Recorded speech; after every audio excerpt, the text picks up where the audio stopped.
Good morning, good morning, good morning, good morning. How are you? How's everybody? Good to see everyone.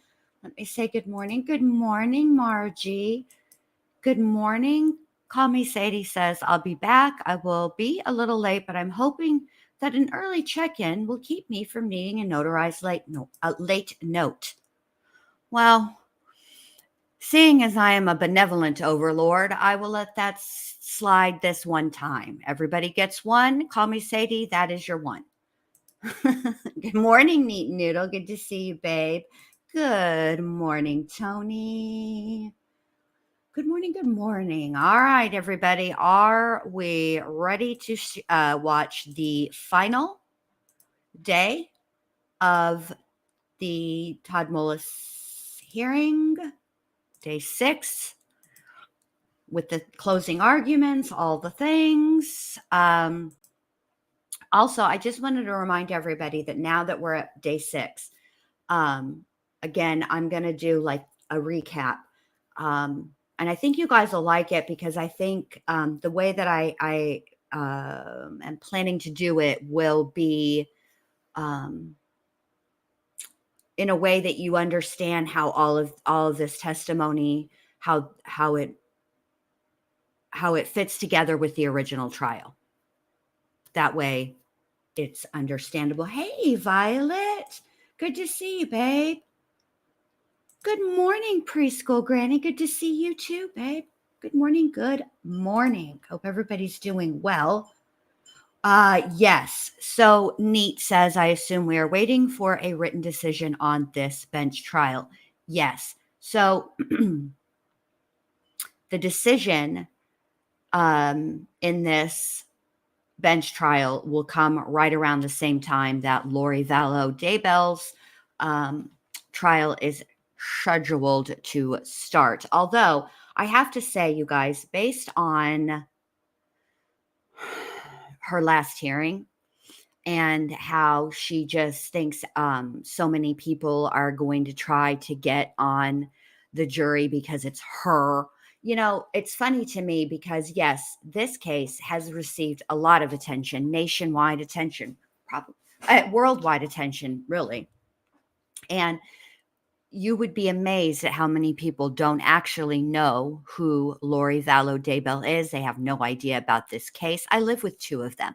If it were not for me talking about it, they wouldn't know anything about it.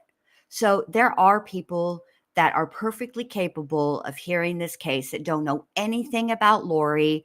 They will see her in court and think that her Shih Tzu, Cowardly Lion, Demon Charo combo hairdo is just Lori. They won't know that she is aging like milk. They won't know anything about her. That is completely and totally possible. And it's annoying to me that Lori thinks that, you know, everybody just wants to get on her trial. Also, what I was going to say is I have a feeling that Lori is going to be difficult during voir dire of the jury pool. I have a fit, but what she can only do so much because once you get through the process and you're getting, you know, down to it, right? Where the bigger group is whittled down and whittled down and whittled down, and they start doing individual voir dires, Lori will only have so many opportunities to strike. That's it. That's all. And once she's used all of those up, she's done. So, you know, I would actually like to be a fly on the wall to listen in on voir dire because and specifically Lori, because I'm curious what kind of questions that she's going to ask, and I just would like to watch that process, especially given the fact that Lori thinks that she's the smartest person in the room at all times. See, that's how you know people aren't smart, really smart. You know what I mean? It's my opinion that smart people know what they don't know. So, anywho, and Lori doesn't know the law. She does not. She might know. She might be perfect. She might be all right to handle herself in in a divorce proceeding, something, civil, but a criminal trial, completely different. All right, so let's get started. I cannot remember who testifies today, so we'll all be surprised together. All right, here we go.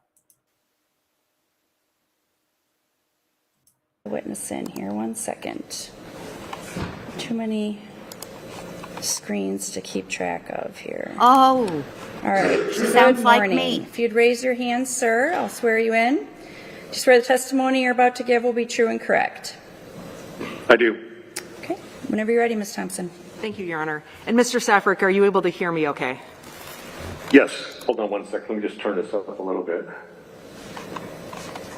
Okay. Good morning, Mr. Saffre. Can you please introduce yourself to the court? Sure. My name is Mark Saffre. I am the president of Forensic Behavioral Services. And what do you do for a living as the president of that company?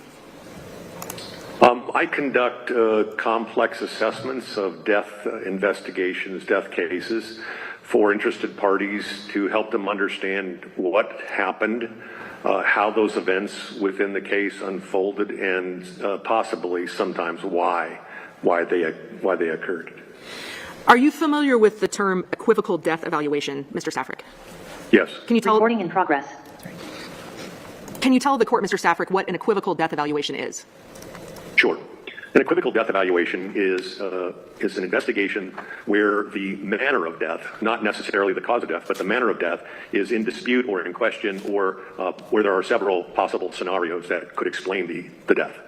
And I want to get back to that concept with you, Mr. Saffre, but for starters, did you work in law enforcement prior to starting your company? I did. And can you tell us in general terms what your law enforcement career consisted of? Sure. I started in 1977 in California with a local law enforcement city police agency. I started in patrol. I worked about 3.5 years in patrol and then promoted into detectives, started in property crimes, and finished out my time there in violent crime investigation. Subsequent to that, I applied to the FBI. I got into the FBI in 1984. I served in various field offices. I served 23 years in the FBI, the last 12 plus years in the behavioral analysis unit. In total, how long was your law enforcement career? 30 years. And in total, how many of those years were with the FBI? 23. And you mentioned that you worked with the behavioral analysis unit in the FBI. Can you tell me what you did in that unit? Sure. So I worked there were 3 units. We had a child crimes unit, we had a threat assessment terrorism unit, and we had an adult crimes unit. So I was assigned to the adult crimes unit. I was responsible for, it's a relatively small unit. We had 8 criminal behavioral analysts. I was responsible for the 6 western states of the country for all cases that came in from law enforcement agencies from those locations. Most of the cases that I worked on were homicide cases, multi-site, so serial murder, mass murder, spree murder, sexual homicide cases, and serial sexual assaults, all related to adults. Did part of your work in that unit involve analyzing crime scenes? Essentially, everything, despite the services that we offered, everything within the unit requires a detailed analysis of the crime scene in whatever case it is and whatever we're being asked to provide to the requesting law enforcement agency.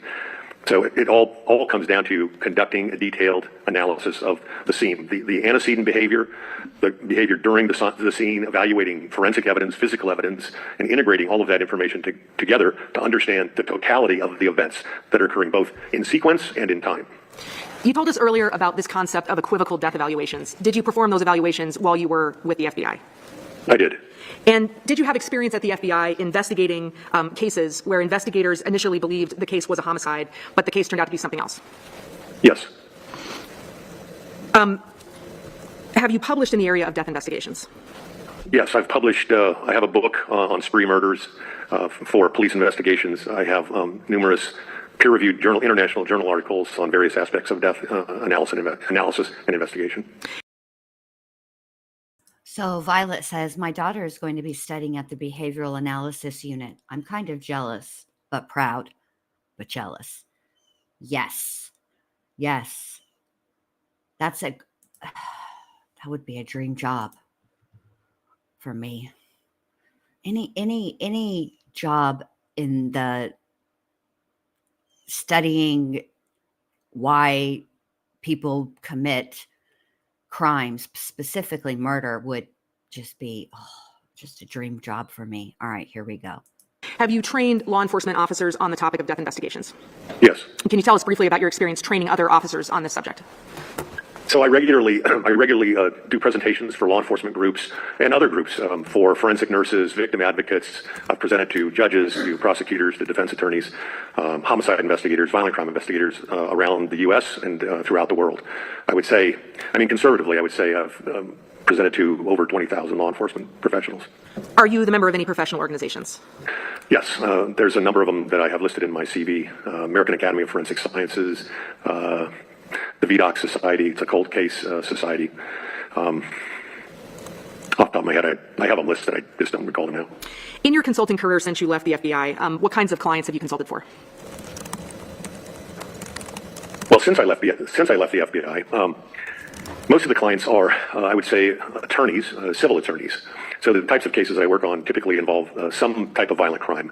But I've done cases for prosecutors, for defense attorneys, and even for private parties. Sometimes family members will retain me to examine a case.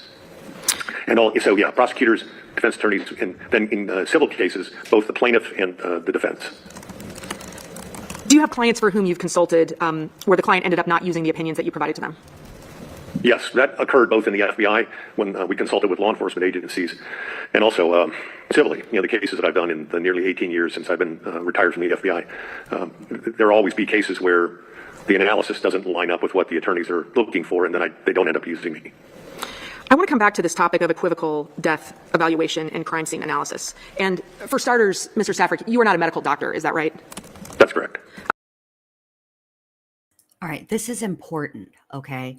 Because a lot of people perceive hired witnesses as you can buy their testimony. If you pay the fee, you get the testimony you want, and that's not necessarily the case. In fact, it's really most often not the case. These people, these men and women that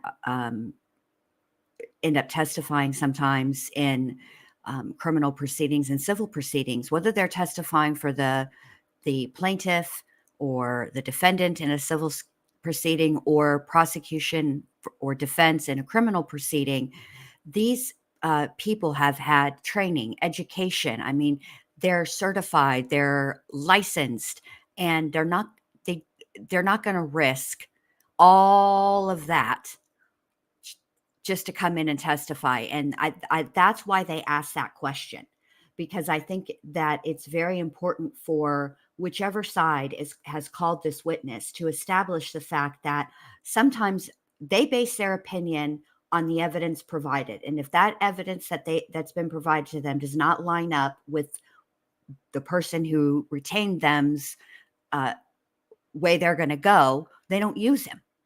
That's important.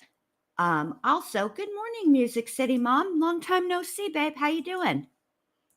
So I think that's important to keep in mind, that that their opinions frequently and do contradict the direction that that the person who retained them is going. And so they just don't end up using them. All right, here we go. In reaching your opinions about crime scene analysis and case investigation, do you rely on medical diagnoses that are reached by medical professionals in those cases? I do. And do you also rely on objective evidence that's gathered by law enforcement investigators and others related to a case? Of course. Mr. Saffre, are you here today to offer any opinions on whether any particular person related to the investigation into Ms. Mullis's death is telling the truth? No. Are you here today to offer any medical opinions? No. And the opinions that you're going to offer today, are those opinions that you hold to a reasonable degree of certainty? They are. You talked about this concept of equivocal death evaluation. How does an equivocal death evaluation differ from another type of homicide investigation? So most of the cases that I've worked on, both in my FBI career and subsequently, typically involve a violent crime, oftentimes a homicide. So the advantage when you are working a case like that is that you know at the outset that the manner of death is homicide. So that's never in question. When you're working an equivocal death case, they actually are much more difficult to work, because when you get the case, the manner of death is either in dispute or it's unknown. It could be undetermined, which is one of the 5 evaluations that you can have in the United States for manner of death. So the way that you approach an equivocal death is different than you would approach, say, a homicide case. Here, you have to look at all of the various attributes of the case in terms of what is consistent and what's inconsistent with a particular manner of death. Now, I would say that in most of the equivocal death cases that I've worked, when you look at the four manners of death, which would be natural, accident, suicide, and homicide, in most of the cases, you can eliminate usually one or two of the four. So you're usually left with two manners of death that you have to consider. So it's a more complex type of investigation because you have to consider various avenues of consistency and inconsistency with the forensic evidence, the physical evidence, and the behavioral actions that have occurred at the scene, and how all of those translate both sequentially and in a time order or temporally. Mr. Saffre, did you conduct an equivocal death evaluation into Ms. Mullis's death? I did. And did you review evidence related to the investigation into her death as part of your evaluation? Absolutely. Can you tell us in general terms what you reviewed? So, what is important in literally any type of investigation is the initial police investigation. So that would be any investigation they did, any evidence that was collected, any testing of that evidence.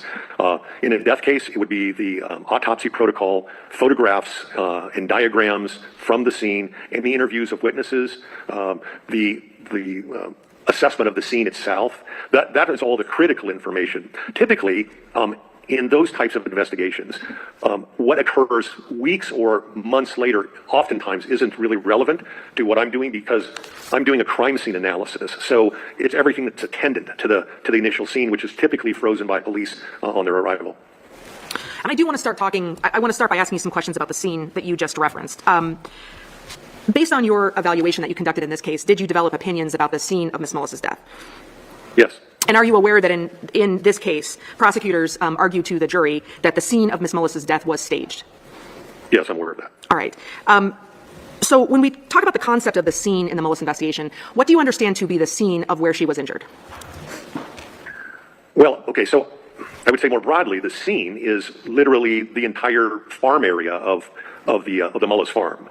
If we're referring just to the injury location, that would be the shed that stands between the house and the hog barns.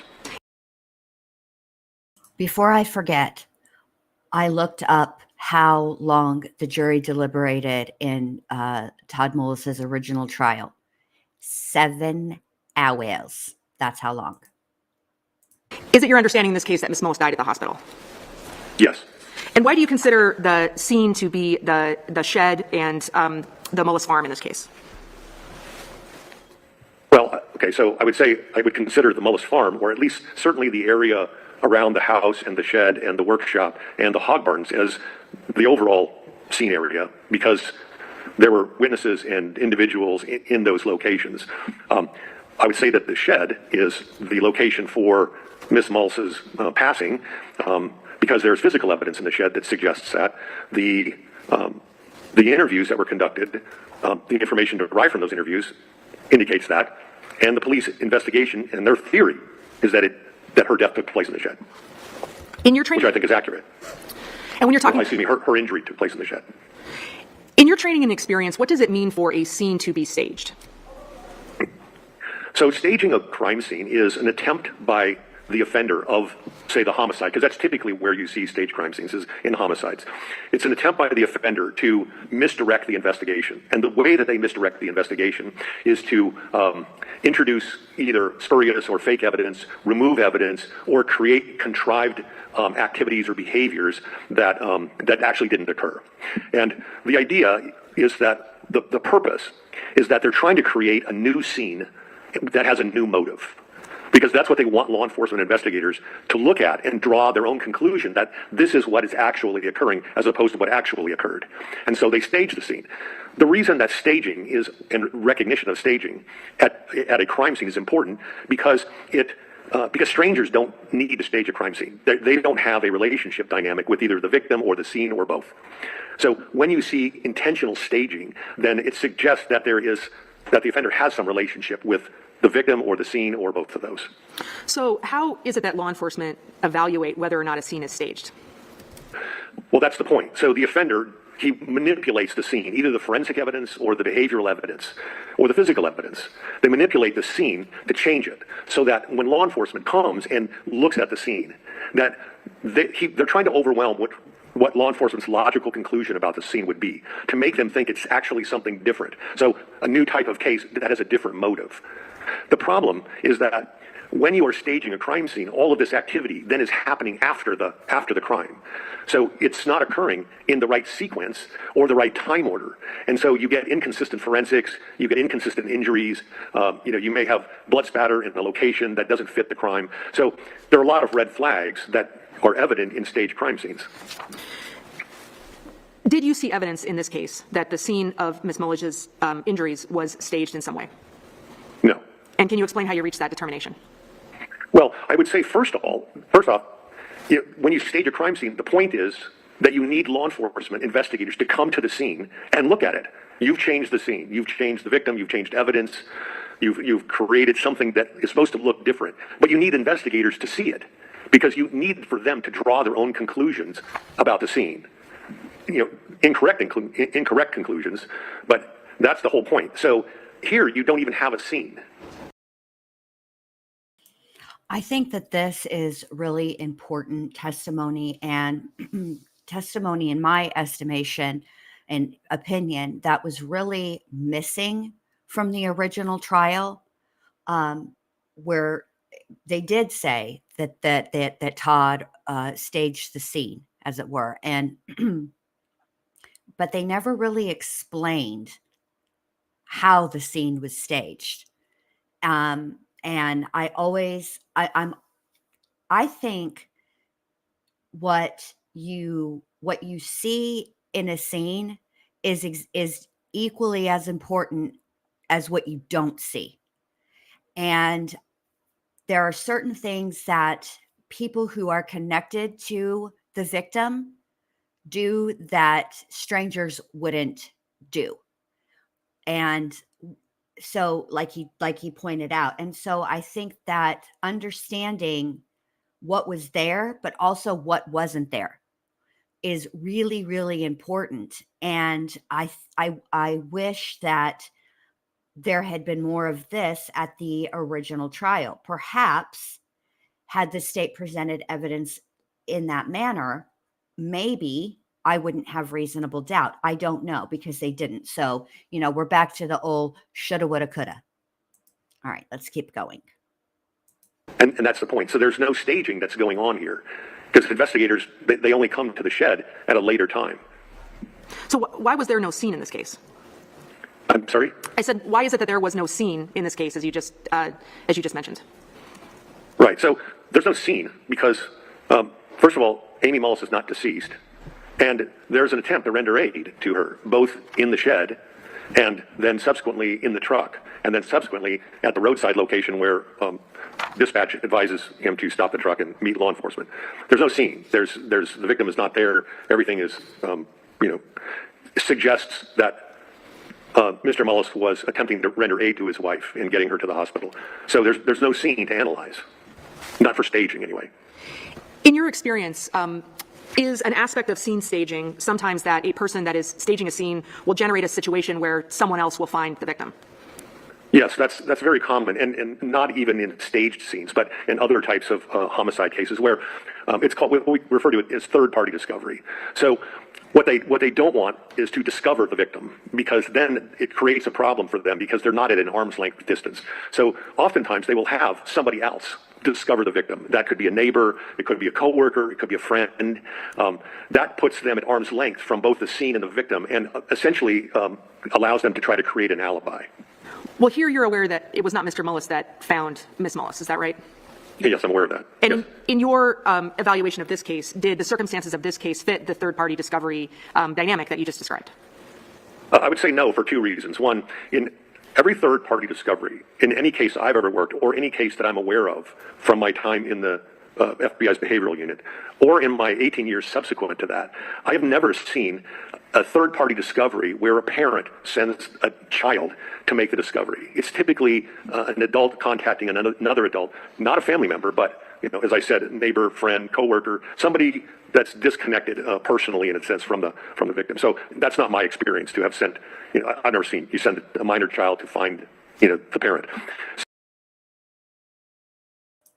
Okay. I mean, I believe his testimony in that it's never been his experience, but I do think there have been cases. Does that mean it happened in this case? No. There was a case. I have to think about it, because where a mother, her daughter, and her daughter's friend all were charged with the murder of the mother's husband, the daughter's stepfather. The daughter's friend, if I remember correctly, came from a troubled home and was basically staying with her friend and her mother and the stepfather. And if I'm not mistaken, while the three women conspired to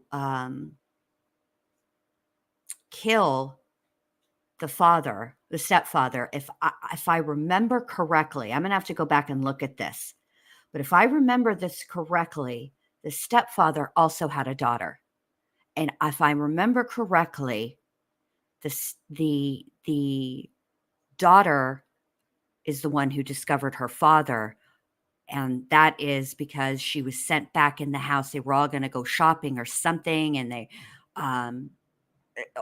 she was sent in the house for one reason or another. I can't remember if they were returning from shopping or it was supposed to look like they forgot something and came back. I can't remember exactly what the details, but Shelly Bean, you remember which case I'm talking about? Which, if I were to go Google that case right now, just based on the vague stuff that I just said, Google is not going to come up with the right one, I promise you. But I remember that case. It's few and far between, though. He's right. Secondly, it doesn't really work here because there's nobody here at the Mullis farm. This farm is isolated. It's out in the country. There are no houses around it. There were no other people. So it doesn't make any sense to send, if you're trying to do third-party discovery, it doesn't make any sense to send your minor child to make the discovery. For one, there's nobody else around. And two, the time frame is literally minutes. So we're not talking about hours or days. We're just talking minutes. So it wouldn't serve any purpose in terms of distancing yourself from the scene to send your minor child. Did you see evidence in this case that Tristan Mullis was interviewed by authorities, soon after the events that brought Ms. Mullis to the hospital? Yes, he was interviewed within minutes after the event. Did his availability for interviews influence your conclusion that there's not evidence of third-party staging here? Yes, partially. It's one of the things that I would say is consistent with it. Because he's a minor, you have to have parental permission to interview a minor. And Todd gave permission immediately for Tristan to accompany law enforcement back to the house to show them and tell them what he saw, what he did, what he found. And so that's inconsistent, really, because if you're the offender, you don't want a third party to be making statements that might affect your credibility or whatever you've told law enforcement.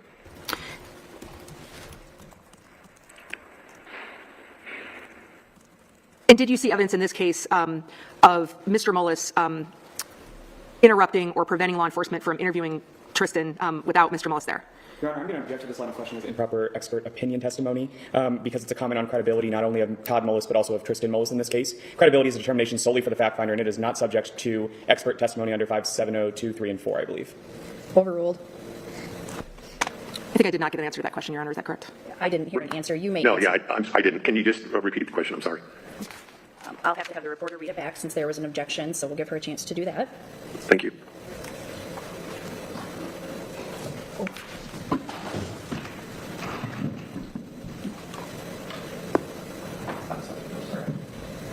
And did you see evidence in this case of Mr. Mullis interrupting or preventing law enforcement from interviewing Tristan without Mr. Mullis there?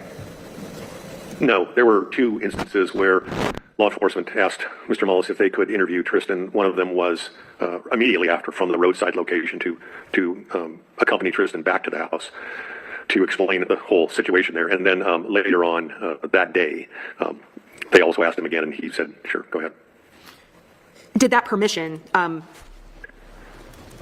impact your conclusions here about the scene not being staged? I think, as I said, I think it's one piece, right? Because clearly, if you don't know what someone's going to say, especially with a minor child, it would be very easy to say, I don't want you to talk to him, or I want him with me, for whatever reason. So I think it's a piece that, lends itself to suggest that he didn't care what Tristan told law enforcement because, it was going to be what Tristan's experience was that morning. Did you see evidence in your equivocal death evaluation in this case that there was planning involved in some way in someone hypothetically causing Ms. Mullis's death? Right. So, I don't see any staging in this case, and I don't see any planning. If the allegation is that it's staged, I think if it's planned, it would be very, very poorly planned for several reasons. One, the weapon is really a terrible weapon. Can it inflict fatal injuries? Yes, but is it a good weapon to use? No. If you're planning this. All right, this is what I've been saying from jump, even from back in the day. I think I'm pretty sure I said this. At least, who knows what I said back then? But right now, let's focus on today.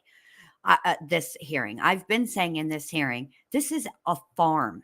If you were a person who wanted to unalive your spouse, there's like 11 billion different ways that you could do it without something so odd as a corn rake, which would definitely be like, what?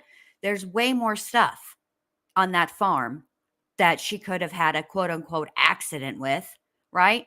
Than a corn rake. I feel like a corn rake would be, I feel like the corn rake is probably what got everybody so ready to give a side eye. It was the corn rake itself because it's so unusual. So Sarah Baum says, I'm still waiting on that email. His sentencing is this afternoon. I'm going. Also, in our case, there were at least 2 things that we didn't see, which was important. Oh my goodness. Okay, I emailed you back, babe. I am so sorry. I'm terrible about emails. I apologize for that. But I've been saying this for a minute now because but this is also, I would be remiss if I didn't say this. Okay. That is rational thinking, right? If I'm going to plan a murder and I want to make it look like an accident and I'm on the farm, I'm going to use something that's far less conspicuous than a corn rake. Okay. But murder isn't rational. So there is that. I have to be clear. I have to be fair. All right, here we go. You don't want your children around. You don't want to be in a position where you literally would have to escape from your son to commit this. And also, 2 other minor children in the house, a 10-year-old and an 8-year-old. You have no control over them. You don't know where they're going to be, if they're going to come outside, if they're going to go to the shed. That they played in the shed. So it would be extremely risky. Also, Shelley Bean says, yes, but not the names. The mother tried to use the troubled child to kill her husband. Yes. I was that, maybe it was on Forensic Files. I remember it being on ID, but that does not narrow anything down to anything because ID is true crime all the time. So maybe it'll come to me. Here we go. So to do that with your minor children would be, problematic. Farm accidents are very prevalent. So if you're going to plan this, if you've spent time to think about this, then there are lots of other ways that this could have occurred that didn't involve your minor children and didn't involve a very odd type of weapon, like a corn rake. And it would have given you the privacy to interact with Amy at another location, somewhere off the farm property. But I just didn't see any evidence of planning because I don't think there's no staging here. And if this is planned, it's extremely poorly planned. Did the fact that Ms. Mullis passed away at the hospital in this case, is that a fact that you took into account in evaluating whether or not there was planning associated with her death? Yes, because the idea in a staged crime scene, one, is that the victim is deceased because you're going to be manipulating the scene, manipulating the victim. So the victim has to be deceased because if they're not deceased, then there's a possibility they can move away, get help, render the aid to themselves. It becomes very problematic. So the fact that she's not deceased, again, in terms of planning, if this was the plan to kill her, then, that didn't succeed. If Ms. Mullis was, if there was evidence in this case that Ms. Mullis was the person who suggested the family work in the barn the day of her injuries, would that contribute to your analysis of whether or not Ms. Mullis's death was planned in some way? Yes. I mean, it affects it because because of her medical procedure, she had been unsteady, dizzy, she'd been resting at the house for several days. So it was, I believe, only on that morning when she informed Todd that she just couldn't sit in the house anymore and was going to come out and try to help in the barn. So again, how would you know this? I mean, you really wouldn't know it. So, it goes against planning. Additionally, in terms of the planning, if you're trying to stage this, so then you have to know where the corn rake is, right? You have to be able to tell police, yeah, I saw the corn rake there yesterday. I was in the shed yesterday. I saw the corn rake. It was right here. Call Me Sadie says, I stopped at the store on the way home and got pizza rolls. I blame you. Listen, now I love pizza rolls, but let's be clear. It was N.K. Lynn who came into this chat a couple of days ago talking about pizza rolls and how to improve upon the deliciousness that is a pizza roll. So I feel like I should have a co-defendant. I shouldn't be the sole blame. So because it has to be, the scenario would have to make sense, right? You're trying to make it make sense to the police. So yes, you're going to tell the investigators, yes, the corn rake was in the shed. I saw it in the shed. Yeah, this is where I saw it, right? But that's not what you have here. Instead, when they asked Todd where the corn rake was, he's like, I don't know. I hadn't seen it for 2 weeks. Last time I saw it weeks ago, I'd set it against the wall, but I don't know where it was. So that doesn't make any sense if you're trying to stage a crime scene, right? You're trying to make law enforcement believe that this is, an accident, right? That's what you're trying. So you need to have the corn rake there, to confirm that for them, but it's not. I mean, okay. So conversely, one could make the argument that that was part of staging something, right? You could make the argument that he comes across very cavalier and casual because it should be it should be like, yeah, I mean, it's a tool that's on our farm, right? I used it once, I put it back. It's been weeks since I've seen it, but that could be intentional as well. And an attempt to, and also you had, this is what makes this different. Okay. It isn't, she was discovered by Tristan, and the only way to get her out of that shed was to take the corn rake out. So now you have it where it's solely reliant on two people, Tristan and Todd, to say what they saw.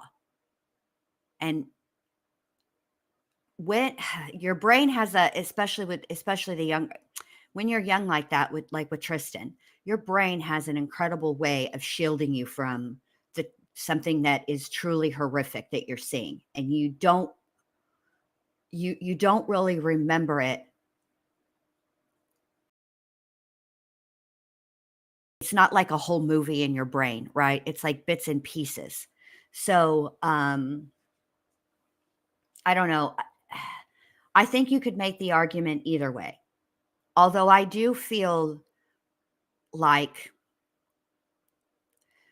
and this is probably not going to make sense to people because I can hear it in my brain, but I think this is the way, I don't know. This is just something that I've been mulling over for quite some time with Todd. It is one thing to be capable of taking your spouse's life. It is another thing to put your child squarely in the middle of that investigation, which if that's what happened, that's what Todd did. To direct your child to find this scene in the shed where his mother is impaled in the back with a corn rake. The corn rake is still in her. Okay. That is a different level. And I just am not sold, based on evidence presented, that Todd is that level of evil, if that makes sense. All right, let's keep going.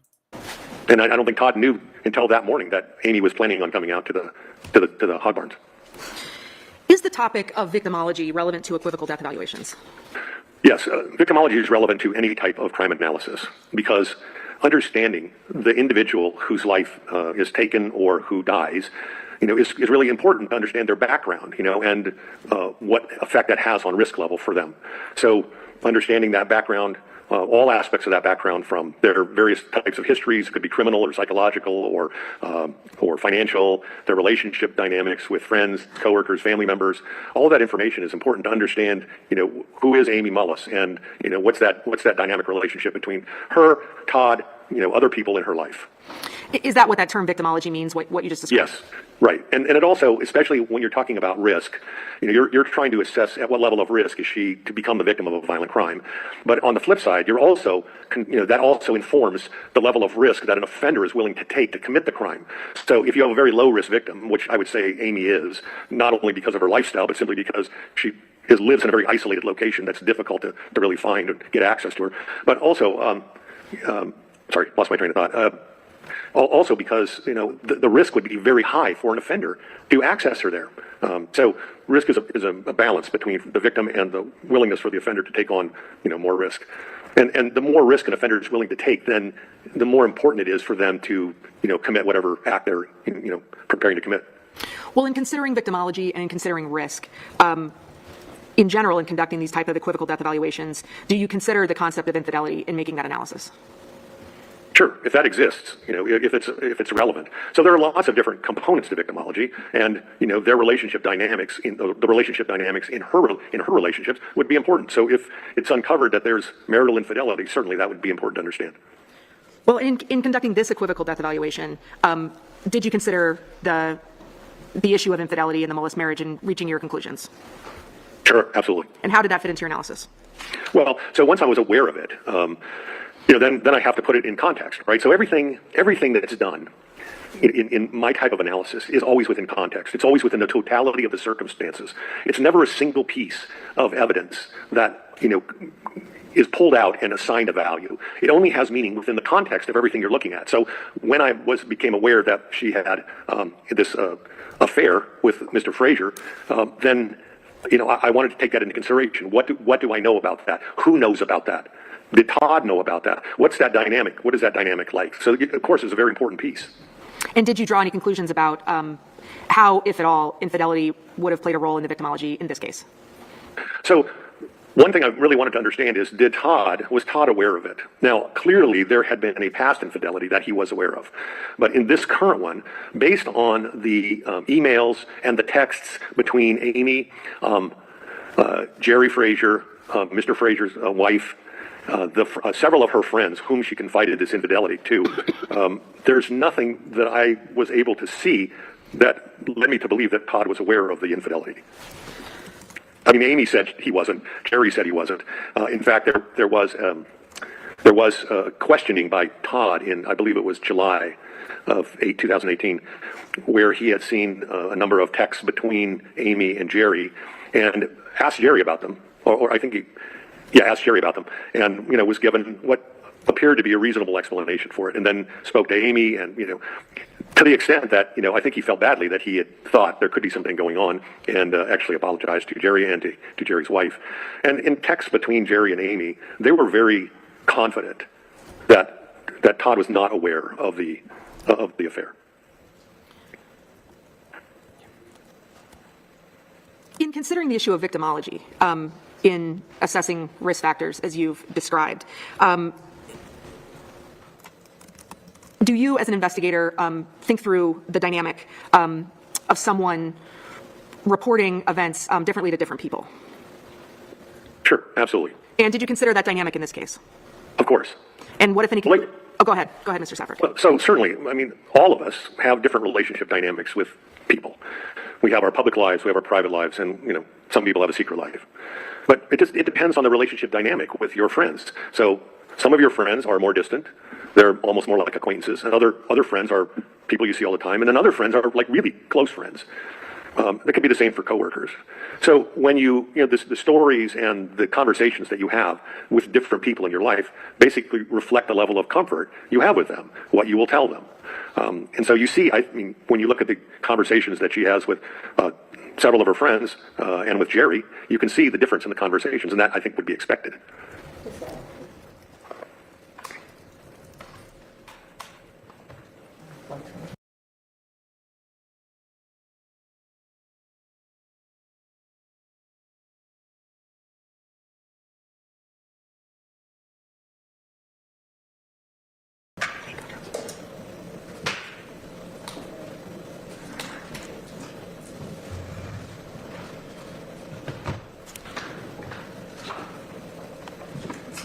Do you need power? Yeah. There's a power stecker in front of you.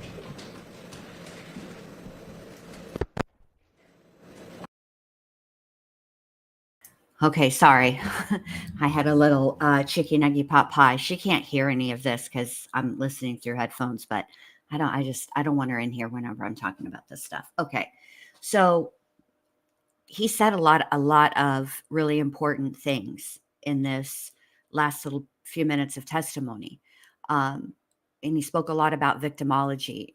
You have to understand who the victim is before you can figure out why they were killed and who potentially killed them. Okay. So take, for example, a current case that I know the majority of you guys in the chat or people who are going to listen on the replay are keeping track of. And that is the Sebastian Rogers missing person case. Okay. To understand what potentially occurred there, right, you have to know all the things about Sebastian. And given his age, right, teenagers typically have a wider circle of people that they are come in contact with on a daily basis that would be unknown to their parents, because teenagers can be secretive little beasts. I've raised 4 of them. I'm familiar.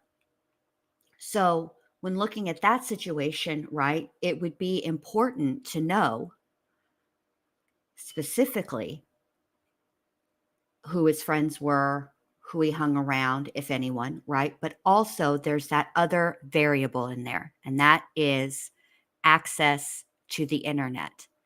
So initially, it was said that he had limited access and very controlled access at both his mom, Katie's house, and his dad, Seth's house, right?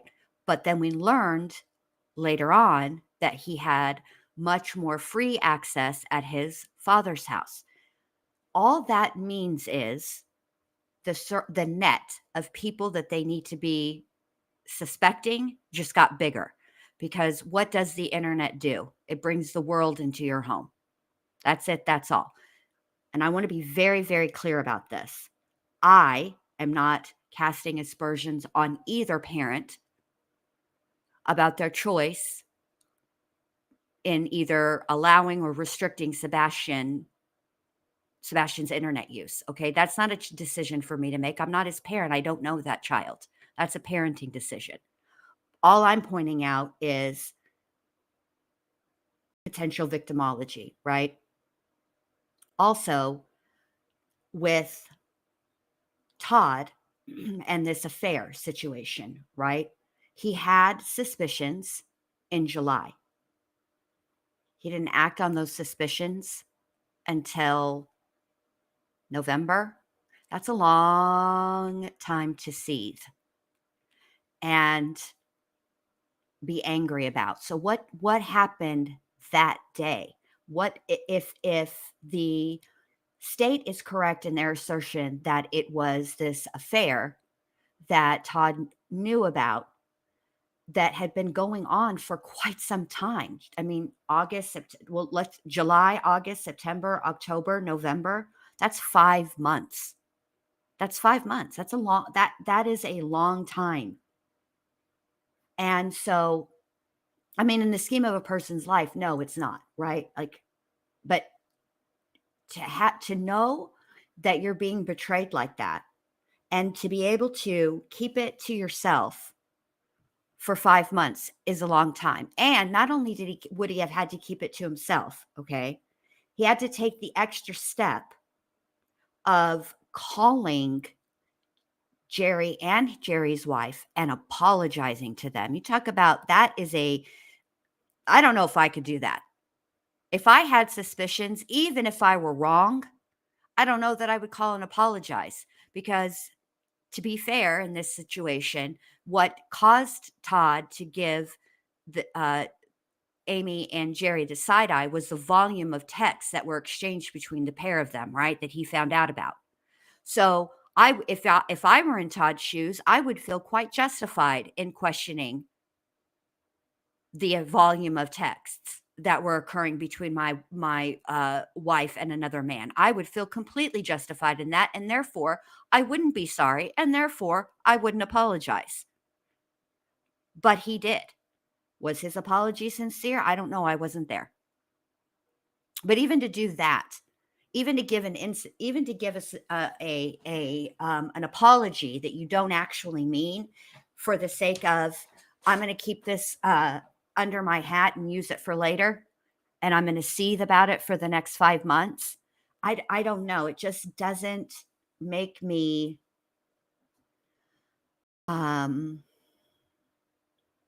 I just don't see that in him. Everybody's capable of getting angry. Everybody's capable of being, like, more than angry, livid. I just, judging by the way he behaves in court, the faces that he makes, etc., to me, he doesn't come across as a person that has a poker face. And you can't keep that type of anger and betrayal and those types of feelings inside you for that long of a period of time, in my opinion, in my experience, and not also be able to have a poker face.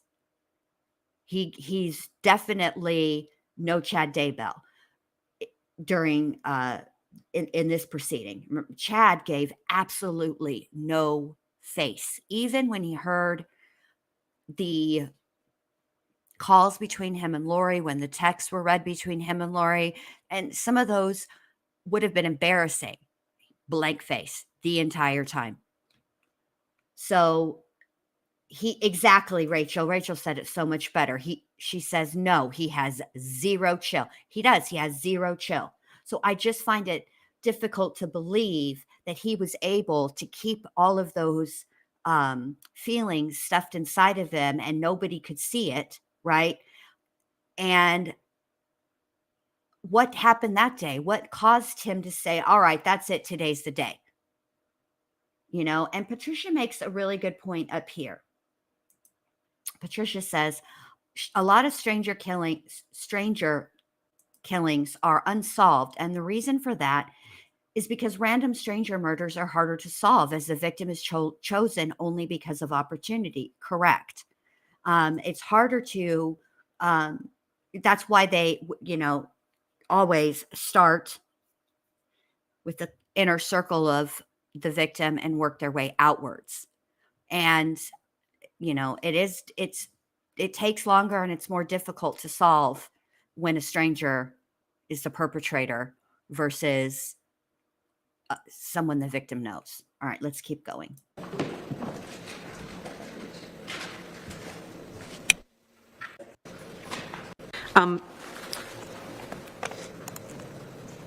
Did you see evidence in your evaluation, Mr. Saffre, that there were communications between Ms. Mullis and Jerry Frazier where Ms. Mullis was critical of Todd Mullis? Yes. And what, if any, conclusions did you draw from those communications in terms of Ms. Mullis's victimology? I didn't think that there was anything wrong with those. She has the secret affair going on with Mr. Frazier. She's violating her marital vows. She's there's probably some level of fantasy, that's going on here. So I think based on the conversation she was having with Jerry, at some point, she feels badly and she's looking for someone to sort of buoy her up, right? Support her. Almost, I don't want to say like a victim mentality, but certainly, that kind of, where it's, she's looking for sympathy. She's looking for someone to, provide support for her, right? To make her feel good. I think those kinds of texts with Jerry, if you're commenting on your relationship with Todd, I think it, makes sense, when you're talking to somebody who's, your secret lover. Call Me Sadie says, Patricia, I still think there are clues, even with strangers. A lot of times I think the investigators get tunnel vision. Both these statements are true. There are clues with strangers, but and there are times when investigators get tunnel vision. So both these statements are true. However, I would say that putting those clues that are left behind with a stranger in context and being able to then find that stranger, I think what we're talking about, or for me anyway, explains why it takes longer to identify that person versus if it were somebody that the victim knows, it's, in their life. So, I mean, there's a lot of layers to an investigation. And I agree with what this witness is saying about the texts between Jerry and Amy. And I actually feel badly for Amy. First of all, she's dead. Let's start there, right? But also, her dirty laundry is being aired for everybody to see. And I always feel just a little guilty talking about it, but it's part of this case. And so there's like no way to avoid it. What I took from the conversations that were read and talked about and listening really to Jerry Frazier's testimony, to me, it felt like Amy was seeking, validation. And, it's hard in a marriage, especially a long marriage, right? Over the years, you become complacent and you tend to take each other for granted. And that works both ways. I'm sure that while Amy was feeling like she wasn't cherished or,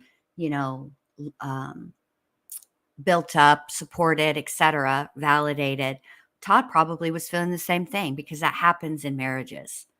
I wish that they had been able to talk to each other about it, but they weren't. But when you listen to Jerry Frazier's testimony, and he uses a lot of distancing language, to him, the way he came across is that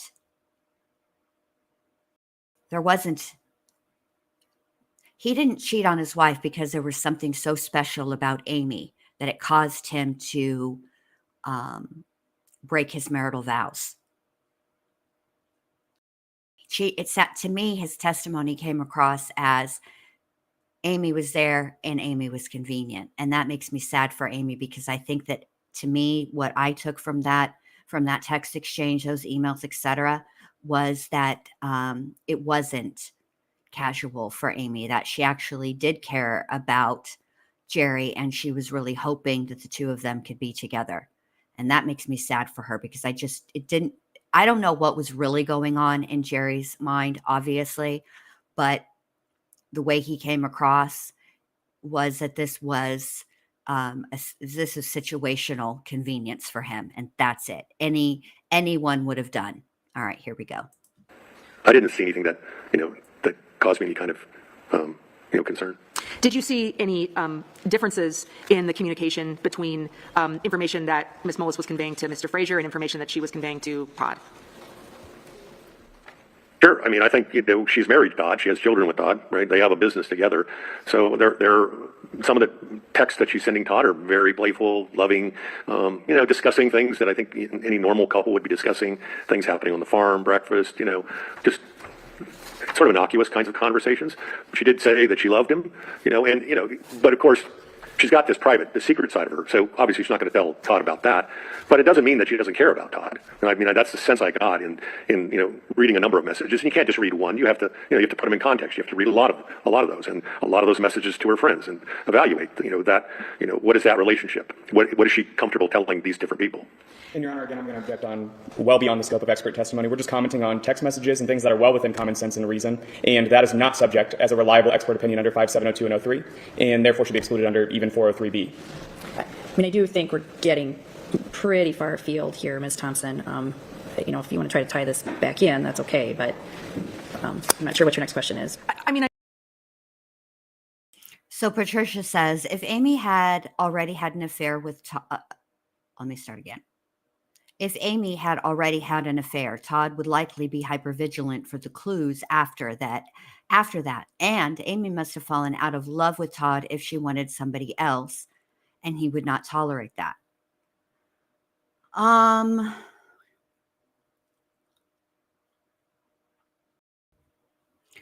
would agree that Todd might have been hypervigilant for a period of time after the affair, but they were not taking into consideration also that they were seeing a therapist who was advising them as well. And so a therapist likely would have advised against hypervigilance. And I don't know that Amy fell out of love with Todd. Human beings are very, very complicated, and it is possible for two things to be true at the same time. To me, what I took away from the totality of the affair with Jerry is that Amy really wanted Todd to be the one that was this way with her. And so she had her foot in both worlds, right? The world where when you're first new as as people, you're attracted to each other, it's all very exciting. But then she also had her other foot in the stability that a long-term relationship, marriage provides. I think what she was really looking for, which is what most women are looking for, is the excitement that a new relationship provides. And it's my opinion anyway, and experience, that men and women are very different when it comes to that. Men, once they get into a relationship, they find the humdrum comforting of everyday life, where women, we still want all of the excitement and the, chasing us. And we still want it while we're married. We kind of want to date too. We want to date our husbands. So I don't know that Todd, because that's not been the testimony really. The crux of all of this had nothing to do with Todd wanting Amy still, and that she was, all booed up with this new dude, right? No, it was actually what he couldn't stand the thought of was Amy having half of his farm. It had nothing to do with still wanting her. So I don't know. I don't know. I mean, all of these things are possible. None of us were there. None of us are inside Todd's head, and it's an interesting rabbit hole to go down. Just for the sake of discussion. But at the end of the day, it's going to come down to the evidence, really, the physical evidence, for me anyway. And I'm moving forward, Your Honor. I would just say that there was some testimony from Mr. Firehelm that he personally, in his analysis of the case, believed that there were, and I don't remember his exact words from yesterday, but that basically his own evaluation of the marriage was different than what Mr. Saffre's describing. And one of the ineffective assistance of counsel claims that Mr. Mullis has is that his counsel didn't consult with someone who could have provided context. So this is relevant to Mr. Mullis's ineffective assistance of counsel claim. I agree that, and it's not this witness's intention or our intention to argue that this witness can provide, veracity about these issues, but more context for counsel to have evaluated the issues here and how to present them for Mr. Mullis. And recliner detective points out correctly that Jerry had to testify like that. He had to still face his wife after his fling was dead. Okay. I will agree that it's likely that part of the reason for the testimony coming across the way that it did, the distancing, is because he's, still had to face his wife. But it isn't just what he said, it's how he said it out of his mouth. And then the body language with it. And it could have been completely, totally contrived. And he could have come across that way, but felt much more different, much more different. Really, Jen? Much more different. He could have testified that way, but inside felt differently. That can absolutely be true. But I am also looking at the texts and the emails exchanged, specifically around the ones that were on the day that Amy ended up dying. He is really, she's checking on him. She's sending him emails like, I'm just worried about you. And his responses, in my opinion, were tantamount to somebody who you write this long email or text to, and they reply with this rudest letter in the entire alphabet, K. That's how those emails on that day came across to me, which suggests that Amy was more in than he was. That's just my opinion. Your Honor, if I may be heard. You may. Well, that's certainly not what he authored the report for, to comment on Mr. Firehelm's testimony. He makes direct credibility determinations, and he coins it under a term, victimology. There's at least 2 cases which have excluded his analysis, specifically on this point, and reversed for new trials as it being inadmissible in the first place, and therefore unreliable. I'm happy to provide those citations now. They're from the Illinois Supreme Court, where they find the entirety of this testimony in line of questioning to be inadmissible, as did the New Jersey court that they relied on too, because it's the equivalent of testimony from a 13th juror to parrot in a theory of a case. That is improper testimony, and we would vehemently object under the expert testimony provisions in 403. Yeah. And certainly a little different to have the testimony of trial counsel's analysis of the case and attempting to get the testimony in this way through an expert. So again, if you can have him explain how he's qualified as an expert to talk to me about this specific type of testimony in a way that isn't vouching or credibility, which is my domain, I guess we can try to go there. But the way this direction is, or the way the testimony is going, seems to be down that path at the moment. So let's maybe redirect and get back into something that I think is his domain with these investigations, or the way in which he handles them, please. Understood, Your Honor. And we can take up the issue of that case law because we disagree with what it says, but I understand the court's ruling, and I'll move on to a different topic. Thank you. Mr. Saffre, are you familiar with the concept of confirmation bias?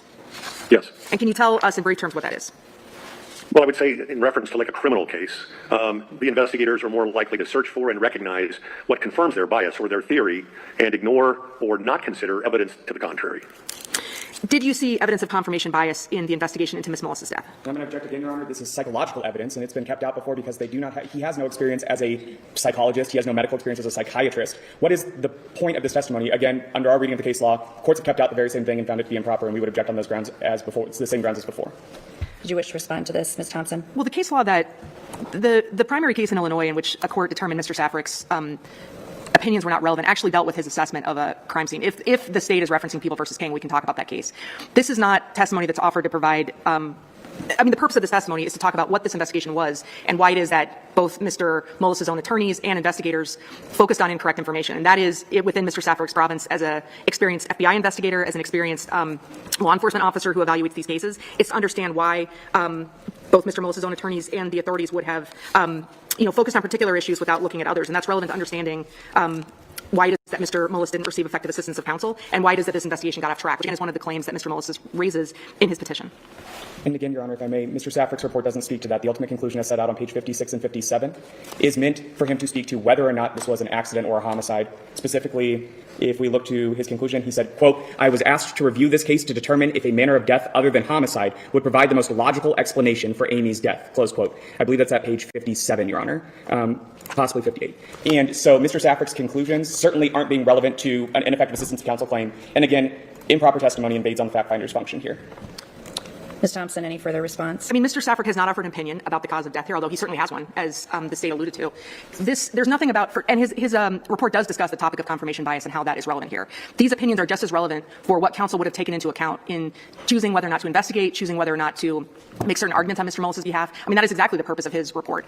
It's information that counsel could have taken into account. That's exactly what we offered it for in our petition, that counsel failed to get this kind of expert opinion, which would have aided in counsel's analysis. There is nothing about Mr. Saffre's report that is inconsistent with presenting it in that way. We have not presented Mr. Saffre's ultimate opinion in this case. That is the province of the court. But these are all the factors that he could have explained to counsel, which would have helped counsel understand what evidence would have been relevant to arguing this case to the jury in Mr. Mullis's case.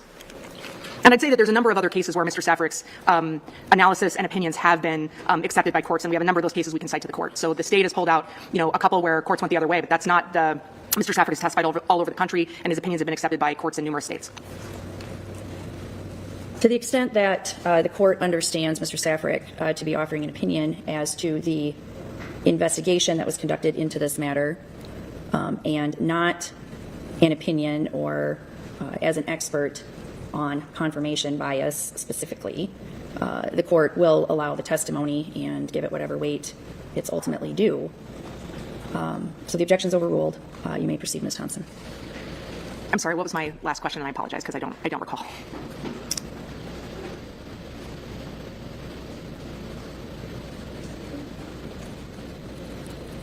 I believe the last question may have been. Did you see evidence of confirmation bias in the investigation into Ms. Mullis's death?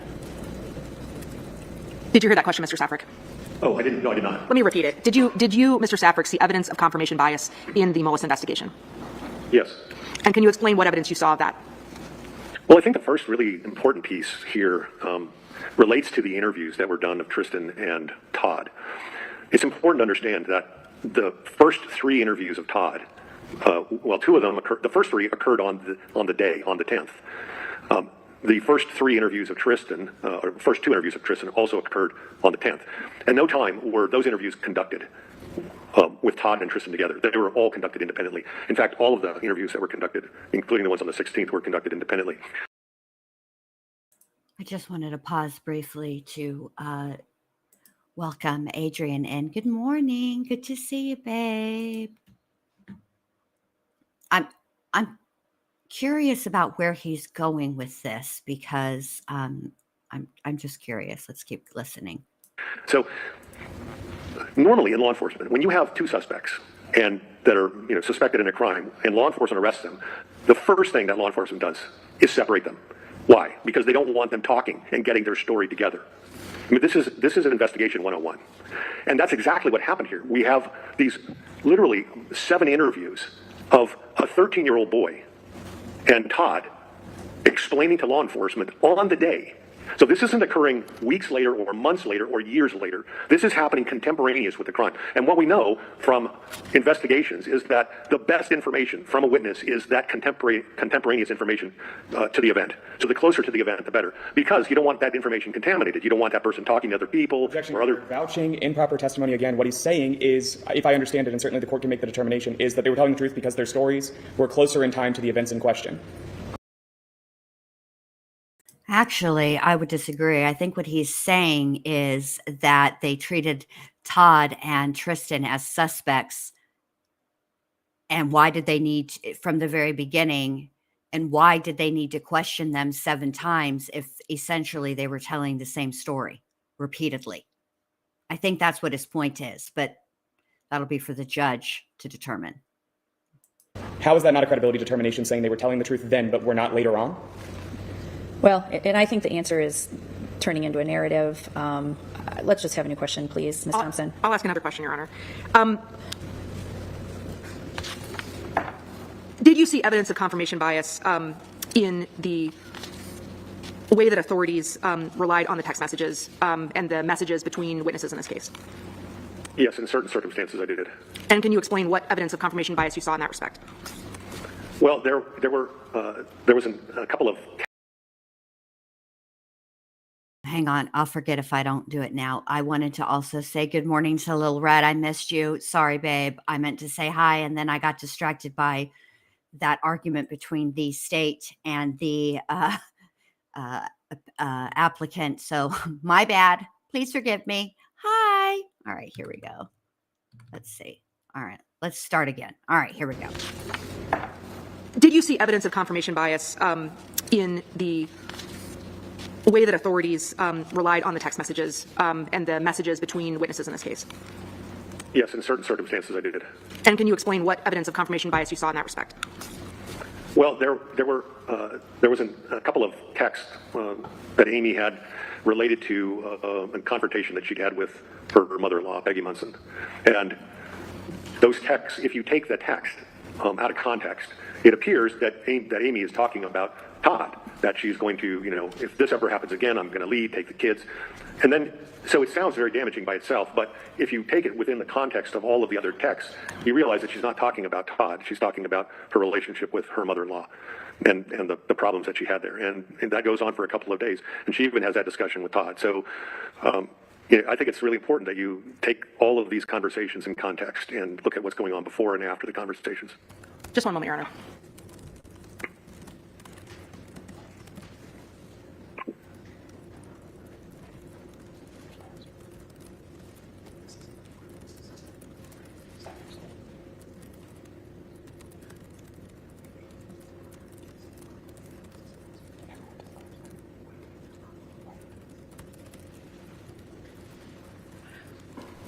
The text messages that you were just referencing, Mr. Saffre, do you understand that that Ms. Mullis's mother-in-law in this case was Elaine Mullis? Do you recall? Go ahead, Mr. Saffre. Sorry? Do you recall, as you sit here today, the name of Mr. Mullis's mother or Ms. Mullis's mother-in-law? Yeah, I'm sorry, I misspoke. Right. In general, the testimony that you've provided today, if Mr. Mullis's counsel had consulted with you before Mr. Mullis's trial, is this information that you could have provided to Mr. Mullis's attorney? Yes. I don't have any other questions, Your Honor. Cross-examination. Yes, Your Honor. Good morning, Mr. Saffre. Good morning, Counselor. Okay. Before we get into it, before we listen to the cross-examination, I would be so remiss if I did not remind you guys of the high burden that Todd has to overcome in order to be successful in an ineffective assistance of counsel claim. And I would be remiss if I didn't say once again that it is my opinion. And again, I am not an attorney. I don't play one on TV. It's just that looking at everything that we've seen so far, I personally believe that the strongest chance of an ineffective assistance of counsel claim that Todd has is based on the 911 call, where on cross-examination, Todd and his attorneys were ambushed with this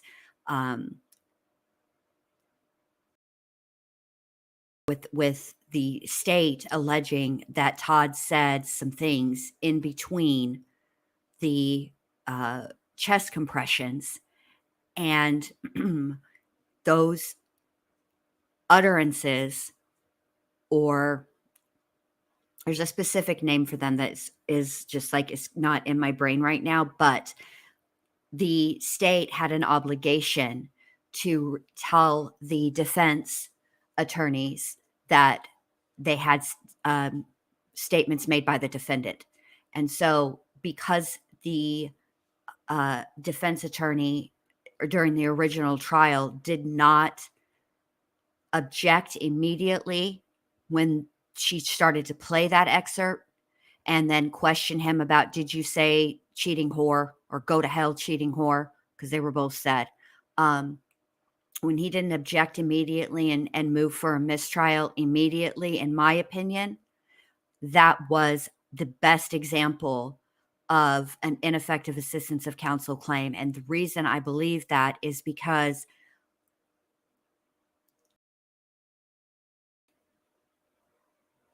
the state, first of all, they should have disclosed those statements. But second of all, once the state said what was said, what they believe was said, the bell was, you can't unring a bell. You can't put the toothpaste back in the tube. It was highly prejudicial. And the jury, I would be very curious about, really. I would love to talk to a member who of the jury who actually sat through the trial and also was part of deliberations. I would love to know how much weight they put into that cheating whore, go to hell cheating whore statement that the state made. Because when it's kind of like with like on Ghost Adventures, when they do the spirit box thing where it's basically white noise. It's on an AM radio AM station or whatever, and they're not tuned in. They're in the in-between stations and things come through, but they put the subtitles of what they say that was said in that white in that in between, in that white noise and that static. And then they replay it 3-4 more times. By the second or third time going around, you will hear it as well. And so I think that's the problem here. And I think it's a problem. Oh, sorry, Lil Ride. I'll try not to too much. My brain is, I'm trying to really explain this, and my brain is working way faster than my mouth, and I'm trying to slow my brain down. So I will watch. I just did it. I'm going to try to be more careful about that. And yes, she actually she was unresponsive at the shed. She was pronounced dead at the hospital, but after they'd worked on her. Oh, I'm not the one. I feel like I'm saying every other word or every other word because my brain is working so much faster than my mouth. And I want to be careful about what I say because what I'm saying I think is important, and I want to explain it accurately and correctly in a way that can be understood.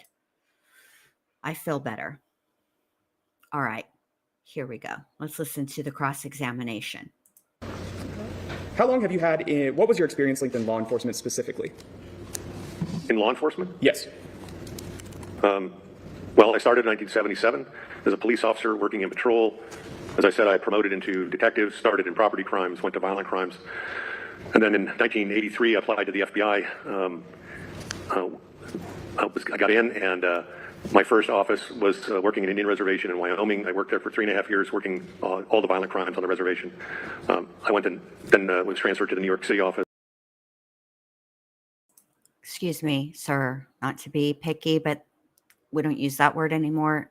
Native American or indigenous, that's the word we use. Thank you. Is this what you're looking for? Okay, just want to... Mostly, I was just trying to check. I believe it's 30 years or so that you had in law enforcement, right? Oh, yes, yes. So is the bulk of your experience testifying in court is actually from an agent perspective, correct? Or an officer perspective, too? Well, I was a supervisory special agent in the behavioral analysis unit. Right, but in court cases specifically, is the bulk of your testimonial experience when you've taken the stand has been as an officer or an agent, right? Yes. And your background is in law enforcement specifically, fair? That's very broad. I don't know what you mean by law enforcement. You have no expertise or specialization in psychology. Fair, you're not a psychologist? Correct. Not a psychiatrist? Correct. As you confirmed on direct examination, you're not a doctor, right? That's right. So you're in the fields of psychology, such as social psychology. You aren't able to speak to the dynamics between people, fair? No, I wouldn't say that's true. Well, you are not a social psychologist who has been certified to testify on that matter specifically, the social psychology of interfamilial relationships, right? No, I testify about relationship dynamics all the time as an expert witness. I just need to point out, again, the spiciness. You know what? Let me be fair to the state.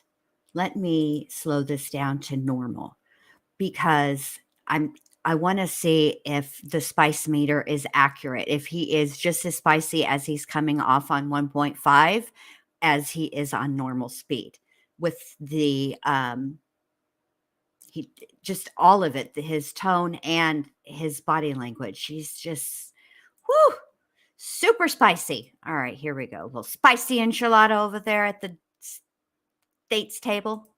Correct, but your primary expertise, in fact, for the bulk of it, your expertise is in the field of crime scene analysis or law enforcement investigation, right?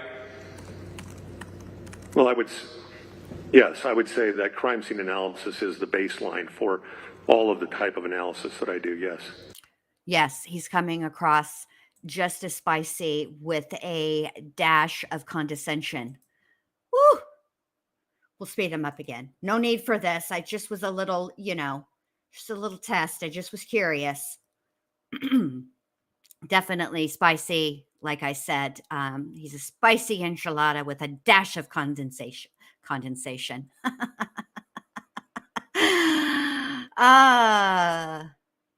Geez, Jen. Condescension. And in your report, you detail it as crime scene analysis as being your primary expertise as well, fair? I don't know that I detail it in my report that way. As I said, crime scene analysis is sort of the bedrock of all of the type of analysis that I do in complex death assessment cases, whether they're homicides or serial murders or equivocal deaths. I have extensive training in that area. Correct, but on page 3 of your report specifically, you say, quote, 2 published appellate opinions allow my expert testimony in crime scene analysis, right? Right, I have lots of opinions. I have lots of appellate courts that have upheld my testimony many times. I only put those in there because they were published opinions. Well, the Illinois Supreme Court also issued a published opinion in People v. King. Are you aware of that case? I am, yes. And they found, in that case, would you agree that the appellate court or the Supreme Court of the state of Illinois found your testimony inadmissible in its entirety, correct? Yes. And it relied on a similar case by the New Jersey appellate court as well, finding similar testimony on profiling, for instance, or what your testimony was being offered in that case went beyond the bounds of your expertise, correct? I've never testified about profiling. Profiling is not allowed in the court. Profiling is essentially linking the defendant to the behaviors at the crime scene that would interfere with the purview of the jury and the court and the judge. I've never testified about criminal profiling. And not even in the case of... Are you speaking about the Forden case? Well... Back the milk truck up and hold the phone. Well, look who we have here. Vincent's missing ear has graced us with their presence today. It has been a long time no see, my friend. Good to see you. I've missed your witty repartee in the chat. I'm going to need you to stop making your visits to the ward so infrequent, lest I might start taking it personal. Good to see you, Vincent. I hope everything's been going good for you. On the matter You're talking about the New Jersey. You're talking about New Jersey. Is that the Forden case? I believe it's State v. Lennon, if that sounds correct. Yeah, that's the Forden case, yes. And similarly, you were found or profiled as an ex-FBI profiler in the case of, I believe, Raymond Lee Jennings, correct? Are you familiar with that case? Objection. Yes. It just, the question, I think, was you were found or profiled as an expert. I didn't understand the term that the counsel was using there, Your Honor. Did you wish to clarify, counsel? I mean, I guess I heard the witness answer, so apparently the witness wasn't confused. I mean, I can clarify, Your Honor, but the witness already answered the question. I guess, Ms. Thompson, if you just want to come back on redirect, you can clarify. Understood, Your Honor. Well, you mentioned that you've never done profiling before, and you would agree that it would be inadmissible testimony to do a profile, correct? Yes. But similar matters where I guess your testimony in People v. King at the appellate level labeled your testimony profiling of characteristics consistent with crimes. Would you agree with that? I don't know how they characterize it, but I've never testified about profiling. So today you're not providing a profile, for instance, of who would have committed this crime, right? No. But you are profiling the victim in what you've coined as victimology, right? Right. You have to understand the history of the victim is when you're looking at a death scene case. You comment on her behaviors as being manipulative or otherwise, right? Objection, Your Honor. That was not his testimony today. Overruled. The witness can answer if he's able. So part of so you're taking things out of context here. I said that when you look at Amy's conversations with various people, she presents a different side of herself to whomever she's talking to. That is a relatively normal thing most people do, depending on the relationship that a person has with the person they're talking to. But you would agree. Correct. If I were texting with my husband and then I was texting with my doctor, and then I was texting with somebody trying to sell me a warranty on a vehicle I don't have, those conversations would all be different, and there would be a different tone to each and every one of those conversations, just like he's saying that this is the way people are. We talk to people differently based on our relationship with them, the situation, all of those things. Listen, spicy enchilada over there at the state's table with a side of condescension. There's no need for all of this. You're not in front of a jury. Calm down. Simmer down, Battle Cat. My Lord. I love the spice, but I don't like the condescension. That's the problem I'm having. Spicy is all right. Being condescending, it's not cool. Don't do that. It's not necessary. Come on, man. All right, here we go. Thank you, Mr. Saffre. But my question really was, you refer to her at times as being described as manipulative or otherwise. Fair? In your report? Yes, I did. So those findings comment on her characteristics as a victim, right? Well, I've characterized a lot of things about her. Right. Her personal traits. Fair? Right, and this was also referred to by other witnesses who described her the same way.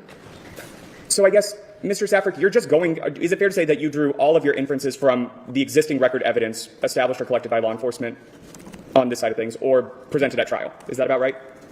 Well, I didn't do any independent investigation. I didn't, go to the scene and conduct an investigation. So, as I always do, I have to rely on the reports and the investigation conducted by law enforcement and others associated with the case, like the medical examiners and toxicologists and such. But on direct examination, you testified that there was no scene in this case. Is that right? There was no staged scene. Well, you would agree that Amy Mullis was found on her hands and knees on your review, right? She was found with her hands tucked under her, yes, lying on the floor in the shed. And she was found impaled by a corn rake. Yes. And you would agree that based on the evidence you reviewed, at least, Mr. Mullis sent his son to find the pet carrier check on it, right? Correct. And ultimately sent him in to find his mother. True? I don't think he sent him to find her. He sent him to get the pet carrier. And in doing so, find his mother, right? Or found his mother. He did. And then Mr. Mullis grabbed the corn rake and pulled it out of Miss Mullis's back, right? Yes. And in doing so, touched the weapon, in this case, or what would be called a poor weapon, I believe, as you characterized it, right? Yes. And so there wouldn't be any DNA evidence specifically that she'd be able to pull from the handle of the rake, right? Why wouldn't you be able to pull DNA evidence? Well, let's say fingerprints. Mr. Mullis's fingerprints would be on the rake then, right? They could be. So in your experience of 30 years in law enforcement, you would agree pulling latent prints might be difficult, right? Pulling latent prints depends on the surface you're pulling them from. So if you have an old, worn, dirty corn rake handle made out of wood, probably be difficult to pull latent prints. And so when Mr. Mullis pulled the corn rake out of Amy Mullis's back, he discarded it next to her at some point, right? Yes. And you would agree that based on the record evidence, Mr. Mullis admitted to putting the rake in that shed, correct? Well, yes, his recollection was that, 2 weeks prior, he set it against but he hadn't seen it since. Set it against the wall, but hadn't seen it since. But he was the last person, based upon your review of the records, who knew or saw that corn rake with any certainty, right? Yes. And it was Mr. Mullis who sent Amy Mullis to get that pet carrier, correct? Yes. So he sent her to a specific location, right? Yes. For a specific purpose, right? Correct. Where nobody else would be, true? Well, he didn't know that his other children wouldn't be out there. Well, you're speculating on that front, fair? You don't know one way or the other. You have never interviewed those kids, and you have no testimonial statements one way or the other as to whether he thought they'd be in there, right? Objection, Your Honor. No, but look, I'm looking sorry, at Mr. this. Saffre, there was an objection. Oh, I'm sorry. I'll withdraw the objection, Your Honor. Oh, now the objection is withdrawn. You may continue your answer. So I'm looking at all of this is what is reasonable. What is likely by reasonable inference. So the information is that Todd and Tristan were in the hog barn with Amy for an hour maybe. So there's no way he would actually know where his other two children were. Well, he left them inside the house, right? Yeah, but they're 8 and 10. They're kids. So well, in the middle you'd have to be certain. But they you weren't going to be outside. But you can't be certain that he didn't know they were going to remain inside, right? Because you don't have any independent information and you have conducted no investigation yourself, right? Correct. You speak at length about the manners of death to be investigated, right? The 5 different manners of death that are recognized, true? Well, just in terms of an equivocal death evaluation, yes. But ultimately, you agree that in your conclusions, you were asked to provide an opinion on whether the manner of death in this case was homicide or that there was a more logical explanation for Amy's death, right? Right. When I got the case, I didn't know anything about the case in terms of, I knew how she died, but what the manner of death was, I didn't know. That was my point. It was to conduct an equivocal death evaluation that basically determined that it was either going to be, that the two most consistent manners would either be homicide or accident. So your conclusion was the two most consistent manners of death, in your opinion, would be homicide or accident? Right, because there was nothing there that indicated this was a natural death. And there was nothing, in my experience, in terms of having seen well over 4,000 homicide cases and death cases, that this was a suicide. So, by reasonable inference, you're left with either accident or homicide. You would agree that Google searches in the history, as introduced at trial, though, about, quote, what happens to cheaters in history, in, quote, killing unfaithful women, would point to potential motive or any purpose, right, based on your understanding of planning? Well, see, counselor, I think you're taking that out of context. That's not very good of you to do that. It's completely out of context. Those searches appeared to be related to schoolwork. Your testimony today is that, quote, killing unfaithful women was a school assignment? You're taking it out of context, I think. That's my opinion. There is information that suggests that these were searches done by the kids. And I might have missed it in your report. Did you at any point reference those Google searches? No, I did not. So nothing that would have potentially cut against the point. You only found one factor that weighed in favor of finding it was a homicide, right? Objection, Your Honor. Yes, I did. The basis of your objection, Ms. Thompson? That's a compound question, Your Honor, but the witness has answered, so I'll withdraw the objection. The objection's overruled. The answer will remain in the record. And that was that most women are murdered by people they know. That's right? Yes. But you didn't weigh any other motive evidence, did you? Counselor, I reviewed all this information in detail. I was open to the possibility that this was a homicide and that counsel that contacted me was, incorrect. That was my job, to figure out what, based on the information and my review of all the information, what was the most likely and consistent manner of death. That was my job. And I considered it a homicide as well. Well, correct me if I'm wrong, but in your report you don't mention Tristan Mullis's trial testimony, do you?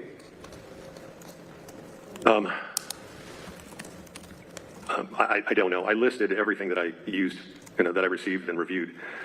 I have to say that I wrote this report in the end of 2022, beginning of 2023, so it is several years old for me at this point.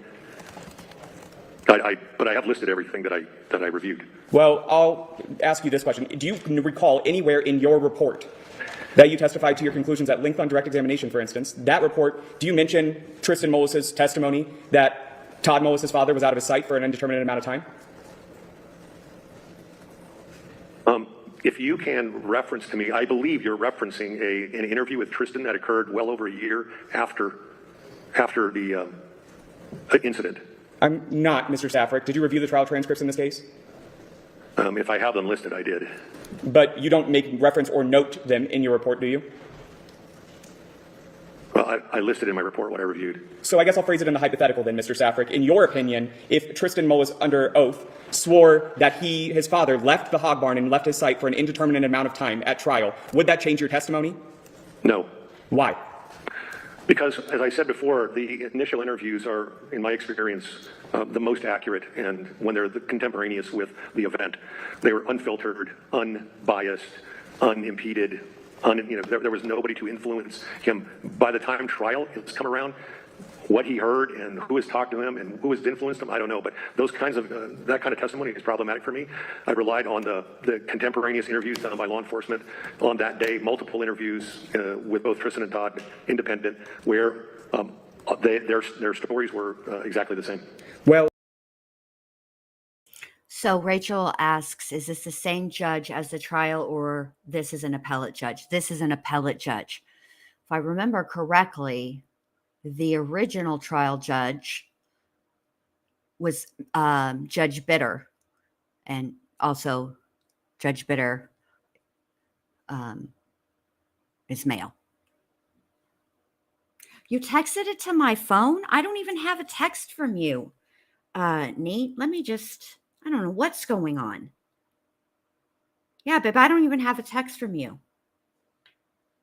So, in fact, that reminds me. When I sent you a text and you said, or when I sent you my phone number and you said you were going to send a test text so that I would have your number, I never got that either. And I just figured you forgot. But now that we're talking, it appears as if I don't know what happened. Let me check the email and make sure that I sent you the right number. Hold on a second. Let's keep going. So, Mr. Saffre, I'm going to ask a follow-up question on this one. Does it change the fact that at each time Tristan Mullis took an oath to tell the truth and testify in a deposition or a court proceeding like you did today, does that weigh in favor of finding that to be a potential protective factor, that maybe this was a homicide? Again, I reviewed in my complete review that everything suggests that this was not a staged case and that this was not a homicide. Correct. But my question was, does Tristan Mullis' sworn testimony that Todd Mullis left his site change the fact that those are his under oath statements, and the statements you reference were not under oath? Objection. I understand. Objection, Your Honor. That misstates the testimony and the facts in this case. Overruled. The witness can answer. Yes, I understand what you're asking. I understand that those statements were under oath, but I would consider them. But I would say that in the context of everything that I reviewed, the contemporaneous statements made by a 13-year-old boy were accurate, and he repeated those statements. And not only that, that it's consistent. His statements and Todd's statements are consistent with what would be expected if you found your wife, unresponsive in a shed. Those activities of lifting her head and wiping her face, all of those things are consistent with somebody rendering aid, yelling at your son to get the truck. Those are all consistent, and those statements were consistent. So I would value those statements in the context of everything that I reviewed more than I would the statements under oath. So the sworn testimony is less than the unsworn statements, yes? Did I just understand that correctly? I'm only confirming as a yes or no. Sure. Yes. Yes. That's how I would view that. Yes. Do you have your report in front of you, Mr. Saffre? I do. Can I refer you to page 6 if possible? Certainly. Let me know when you're there, please. I will. I got it. Neat. Thanks, babe. And we'll play it after this when they go on their break.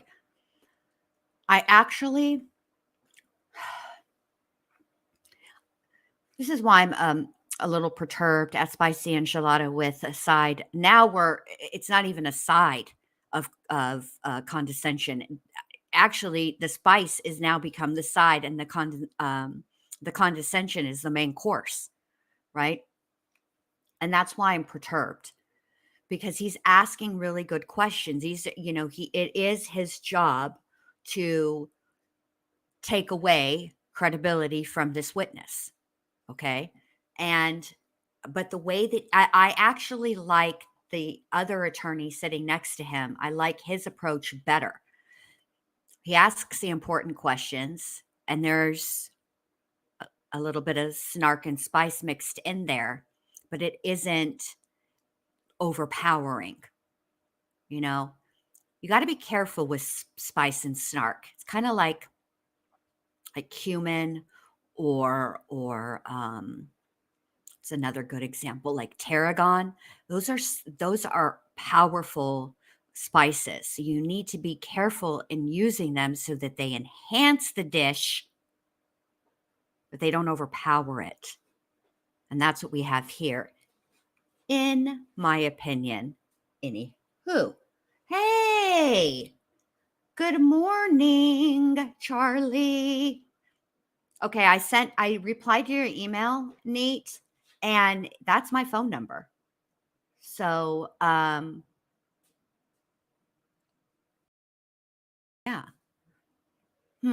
Well, send me your number and I'll text you, and then we'll figure this out for real.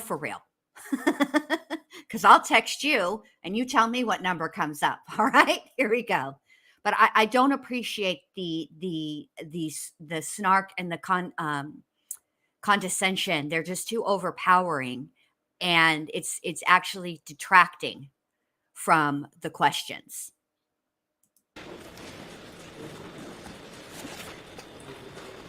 Okay. In the first paragraph at the top of page 6, in the last sentence, I believe, I'll read aloud and let me know if I read it correctly. Quote, "In this case, I yielded the attempt to reconstruct an exact sequence of events. Such an attempt is impractical due to the innumerable possible interactions between Amy, the environment, and others." Did I read that correctly? Yes. In your opinion, Vincent's then, missing an accident here. reconstruction wasn't feasible here. Is that fair to say? No, what I'm saying is that oftentimes when I'm questioned at trial, counsel will ask me, isn't it possible that this could have occurred? And generally what I would say is that when you're dealing with what's possible, literally thousands of things are possible. It's impossible to know the exact sequence to the second of what is actually occurring. So rather than dealing with possibilities, which is nearly impossible, my job is to look at what is likely by reasonable inference from the evidence, the physical evidence, behavioral evidence, forensic evidence. I can't deal with what's possible. The possibilities are endless. Well, I appreciate that, Mr. Mr. What I'm Saffre. saying there. I appreciate that, Mr. Saffre, but on page 6, you were speaking about reconstructing the exact sequence of events, correct? Right. And so you said such an attempt to, quote, reconstruct an exact sequence of events, I believe those are your words, is impractical, right? Correct. So in your opinion, it would be impractical to be able to speak to any certainty about the exact sequence of events, right? Yes, you can't speak to certainty about the exact sequence, and I can't know the exact sequence of literally any crime that I have looked at. But I can draw reasonable inferences based on the evidence. So just to clarify, I guess, as we work towards the end here, Sure. we can agree that Todd Mullis asked Amy Mullis to go get the pet carrier, right? Yes, So he sent her to a location, right? he did. And we can agree that at least Tristan Mullis' sworn testimony was that his father left his site for an immeasurable amount of time or an unknown amount of time, right? Objection, Your Honor. That misstates the testimony. Well, I don't know what the sworn testimony was. the answer will remain in the record. But you reference and cite in your report, which you have in front of you right now, Mr. Saffre, that you reviewed the trial transcripts, right? I don't know. I have multiple pages of things I reviewed. I don't recall if I did, or if it's listed here, I did. I just, I just have multiple pages, and it's a couple years ago I wrote this, so. In this period of time, you have never once evaluated reports or information provided by a Valentina Nye, for instance, right? I'm sorry, by who? That, I think, answers my question. You haven't referred to reports or reviewed reports from one Valentina Nye, right? No, I have not. Dr. Nye? No. Correct. Dr. Nye would be a way to No. refer to her. That's correct. I have not reviewed any reports of hers. And your conclusions around the scene and the distances between buildings aren't based on your research or your findings specifically, right? Right, I relied on other experts who conducted those measurements. And would you agree that there is a difference or a distinction between one being dead or deceased and one being pronounced dead?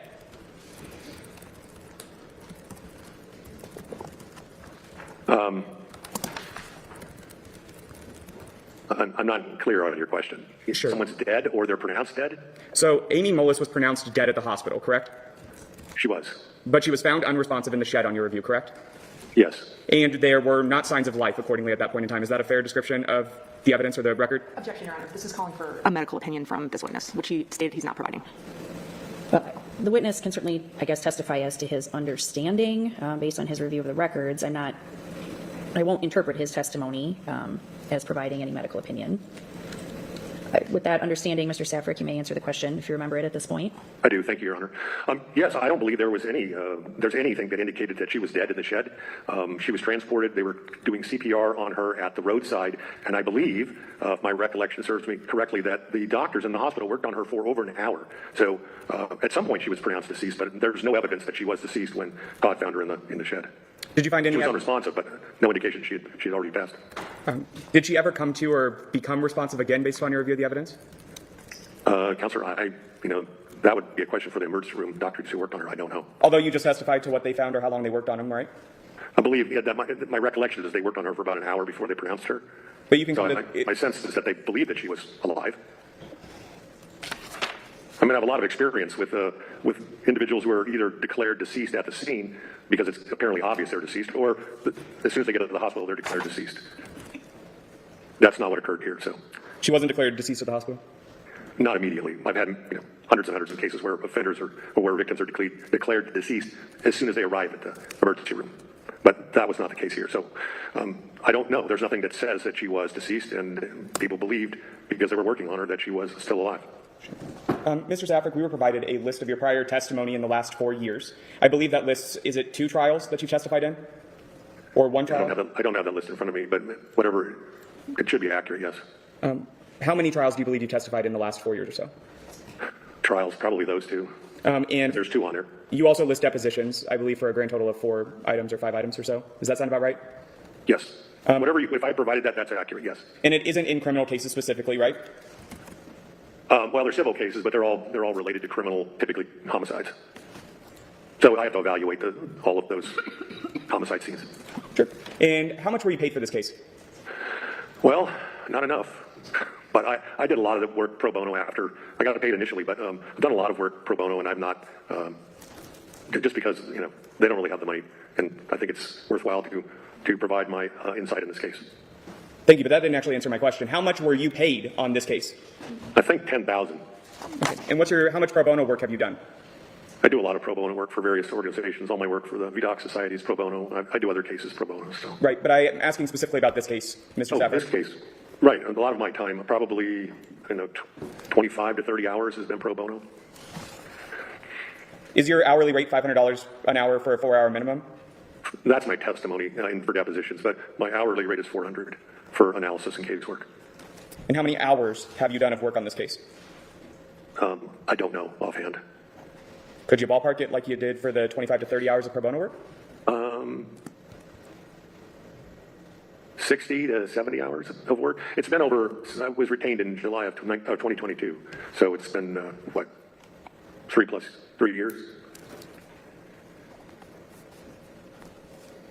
So 60 to 70 hours of work total or inclusive of your quote unquote pro bono hours? That's probably total.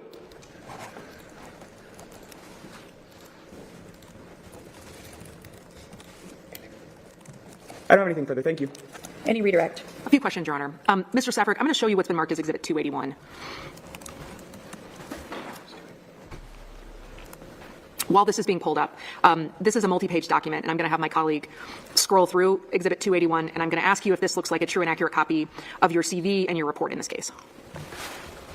I'll object, Your Honor. This isn't in evidence, and certainly it includes hearsay statements and testimony. We would, have that evidentiary fight later on, but we've been having it for quite some time, so as the court knows, we would reiterate our same objections here. Also, this report's unsigned, out of compliance with the rules of civil procedure, and therefore not properly applied to. But we would raise our standard objection. Thank you. All right, thank you. I guess, counsel, were there additional arguments that you wish to address at a later time with regard to this exhibit, or? I'm just showing him a CV, Your Honor. That was my intention right now. Okay. Well, go ahead with that for now. Yes, this is my CV. When I update my CV, I change the date at the bottom of the pages, so it shows January of 2025. I think I had an article published, and so I updated the CV, but that's accurate. All right, and Exhibit 281 is a true and accurate copy of your CV and your report in this case? Well, all I can see is the CV at the moment. But yeah, that's my CV, yes. So I did, I think, frankly, enough assessing and commentary. I gave my opinions multiple times on the cross-examination with this one part I haven't talked about yet because it just happened. But the asking about about how much people have been paid, I have a real issue with this because, as I said, probably, sorry, I had a little burp there. I hope you didn't hear it. Excuse me if you did. As I've probably said at least 11 billion times, but it does bear repeating. Literally, every single person in that courtroom is getting paid. Nobody aside from the gallery is sitting there for free. And if Erin Moriarty is still sitting in the gallery, she's getting paid to be there as well. That is her job. The media that's there, they're getting paid. The camera operator, getting paid. Okay? The only people who are probably not getting paid is Todd's family and the other people that just came to see this hearing for whatever reason, whether they're related or not, they followed it or not because they're local. You take my point. Literally everybody's getting paid in that courtroom. Stop it. All right, here we go.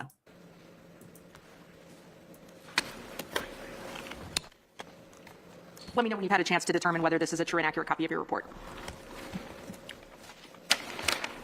Okay. Yes. I was looking for the date on it. It appears to be yes. Your Honor, we can... It's 57 pages. If it's 57 pages, then yes. All right, and Your Honor, we can take up any other issues with this document at a later time. All right, we'll do that. You can take the document down.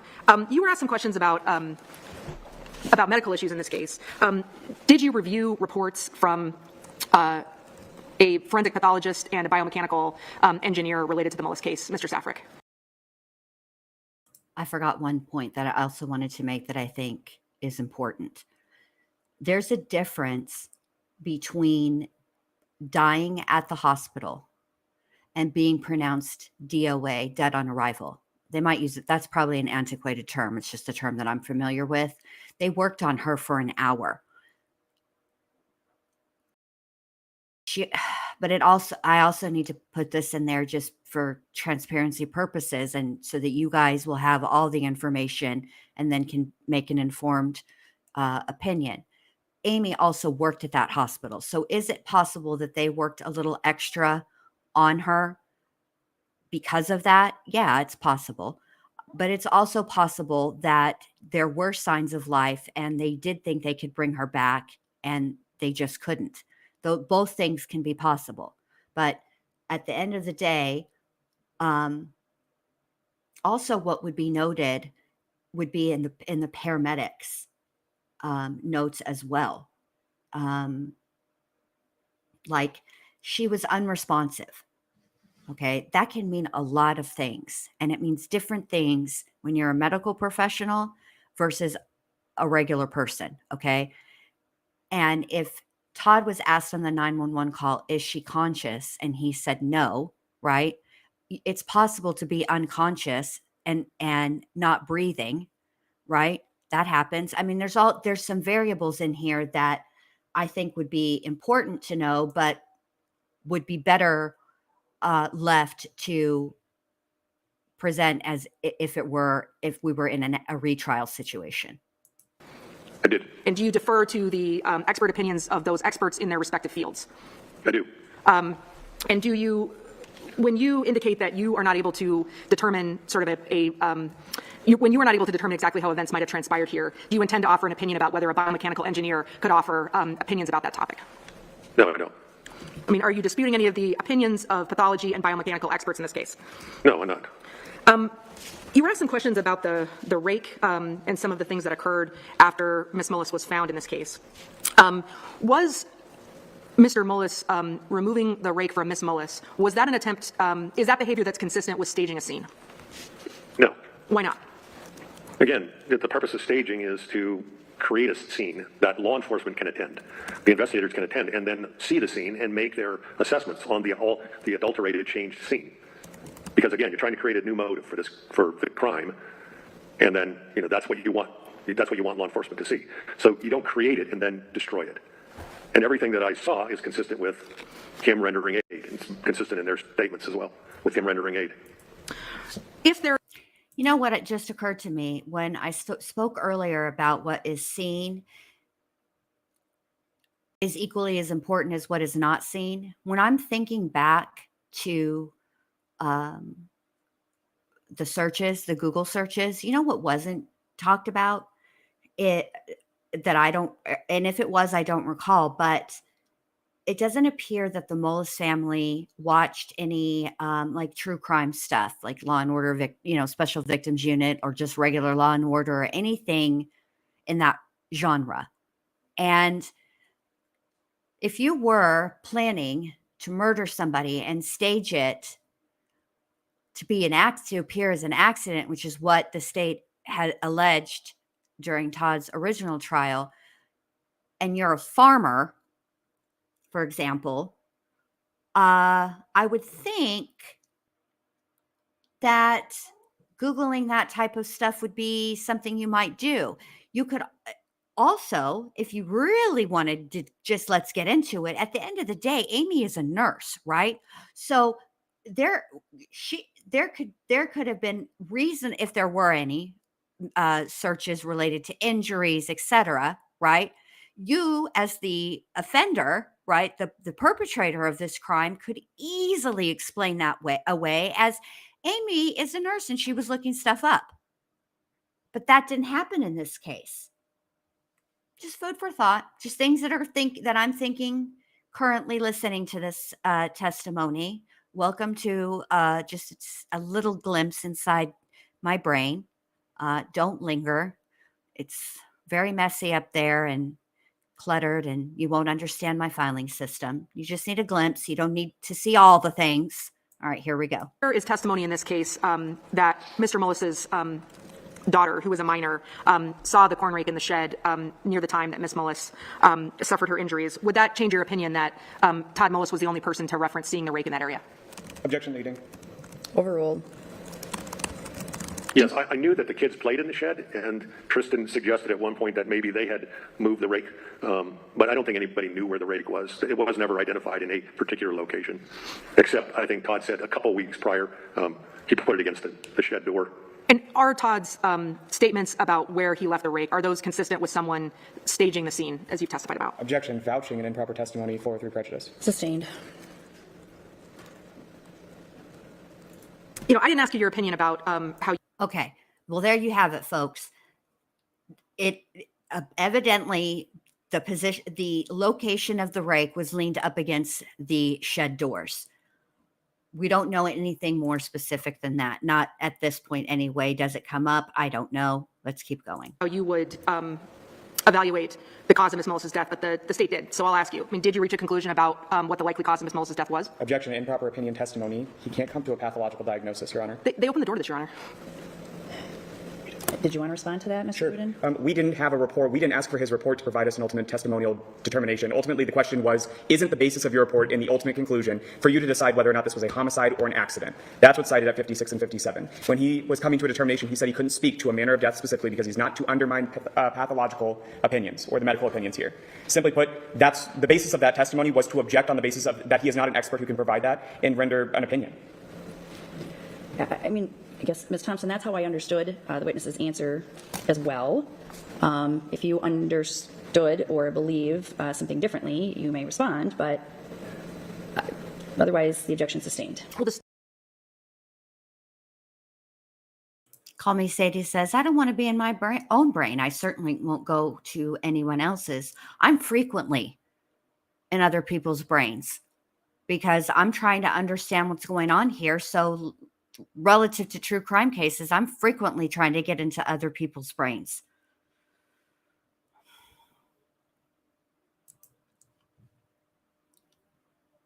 Just to make clear my point, Your Honor, I mean, the state asked him a number of questions about why he did not determine this was a homicide. We don't intend to offer him as a medical expert. He's not a medical expert. But given that they inquired about those conclusions, it's our position we should be able to inquire about his conclusions as well. But I understand the court's ruling, and I'll abide by it. Thank you. One moment, Your Honor.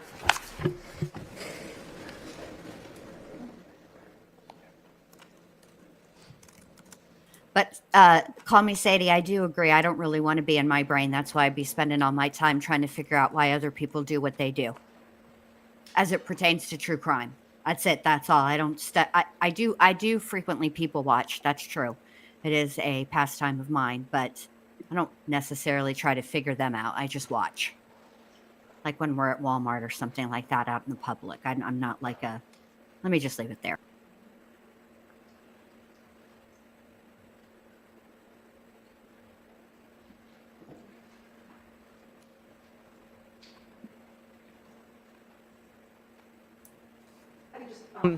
Two more questions, Your Honor. One is, Mr. Saffre, you were asked some questions about whether you're testifying as a... Oh, thank God, because it was getting awkward there. Thank you for getting in and answering or asking a question, Ms. Thompson. I appreciate that. Profiler in this case. Are any of your opinions in Mr. Mullis's case based on your experience in profiling possible criminal defendants?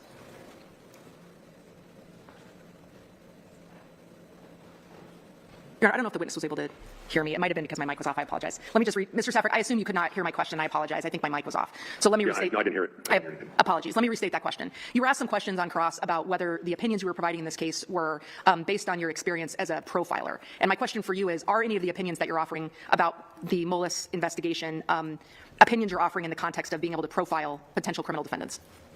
No. I don't need a question, Your Honor. Any recross? No needed, Your Honor. All right. Thank you, Mr. Saffre. It appears that your testimony is complete. I'll go ahead and end the Zoom at this time. Thank you, Your Honor. For those of us here in the courtroom, this is probably a good point to take our morning recess. Let's break for about... We won't be taking that break. We will be coming back. We'll just be skipping.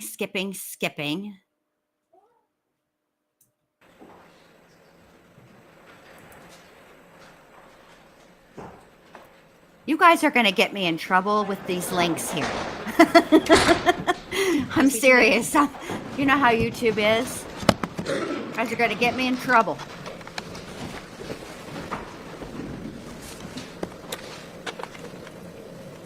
Ms. Nichols-Cook, additional evidence? Yes, Your Honor. The applicant would call Lynn White. All right. Ms. White? Take your time, please. You can come forward and have a seat in the chair to my left.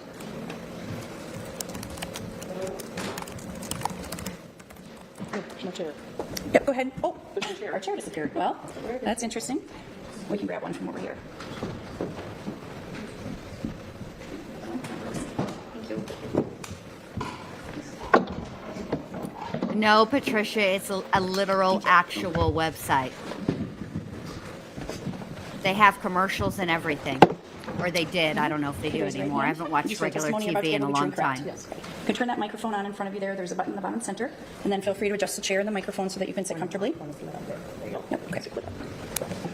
What was the second part? I'm sorry. Oh, feel free to adjust the chair and the microphone so that you can sit comfortably. All right. Okay. Ms. Nichols-Cook, whenever you're ready. Thank you, Your Honor. Good morning, Ms. White. How are you? Good morning. Very well, thank you. Can you state your name for the record and spell your name for the court reporter? Lynn White, W-H-I-T-E.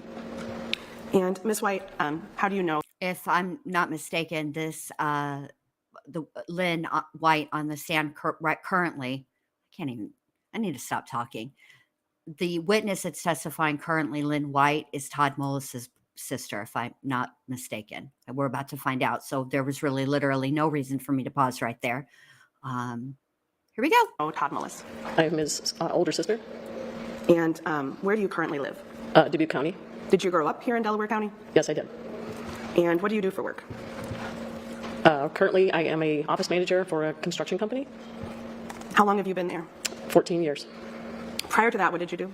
I was a city clerk treasurer for a small town in Dubuque County for 10 years, a neighboring county for 5 years as a deputy clerk, and I also worked in the banking industry for 5 years. Do you have other siblings in addition to Todd? Yes. Who are they? I have an older sister, Lori, an older sister, Mike, and the two younger boys, Pat and Todd. And Mike's your brother. Correct. We've heard some references in other testimony about Lynn and Mike. Would that be you and your brother Mike that people are talking about as far as helping with things around the family farms? Yes. And then is Leroy Mullis your dad? Yes. Do your parents and your brothers all live close to where Todd and Amy Mullis were living in 2018? Yes, all within about 5 miles. And does your family, including your parents and your brothers, do they currently farm? Yes. Have they always farmed? Yes. Is it crops or livestock? Both. Both. In the spring of 2018, do you know who was planting crops? Todd planted the corn and Mike planted the beans. And in 2018, do you know who would harvest crops? In 2018, it was Todd that ran the combine along with Mike.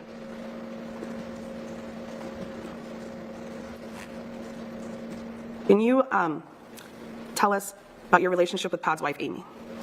I was in their wedding. I am the godmother of their daughter. At holidays, we would play cards together, do the dishes together, throw darts in the yard. I would stop on occasion to the farm and just visit. I want to talk now specifically about the summer and the fall of 2018, okay? Okay. Do you remember learning that Amy's grandmother was ill and eventually passed away? Yes. Did you learn about any other family issues that Amy had going on that were affecting Todd and the kids? I believe that her uncle was also in the hospital. He had some sort of brain bleed, and she was assisting her mom in taking care of her uncle. Do you know if that required Amy to be gone from Delaware County at times? Yes. Did you have interactions with Todd and the kids and Amy during the summer and the fall of 2018?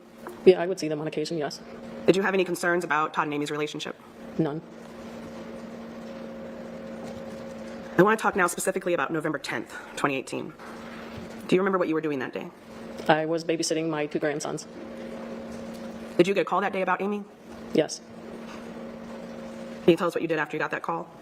After I got the call, I assigned the babysitting duties to my husband, and I jumped in the car and I went to the hospital. What did you see when you got to the hospital? At the hospital, we went into the family room, and there was some friends that were in the family room, along with Todd sitting in a chair. His eyes were red. I could tell he had been probably crying or was upset. And there was, I believe, I'm not exact, but I think there was other people in the room, but I don't know who they were. Okay, no, that's okay. And if I Keep it in your pants, Burns. He has changed quite a bit, though. He has. I can't think.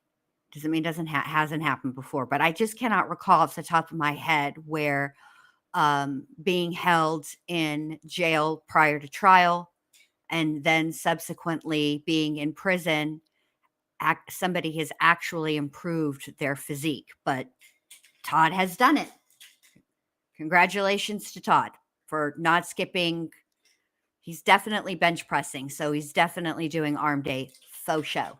And my guess is that he's eating healthy, which means he's probably ordering from the commissary.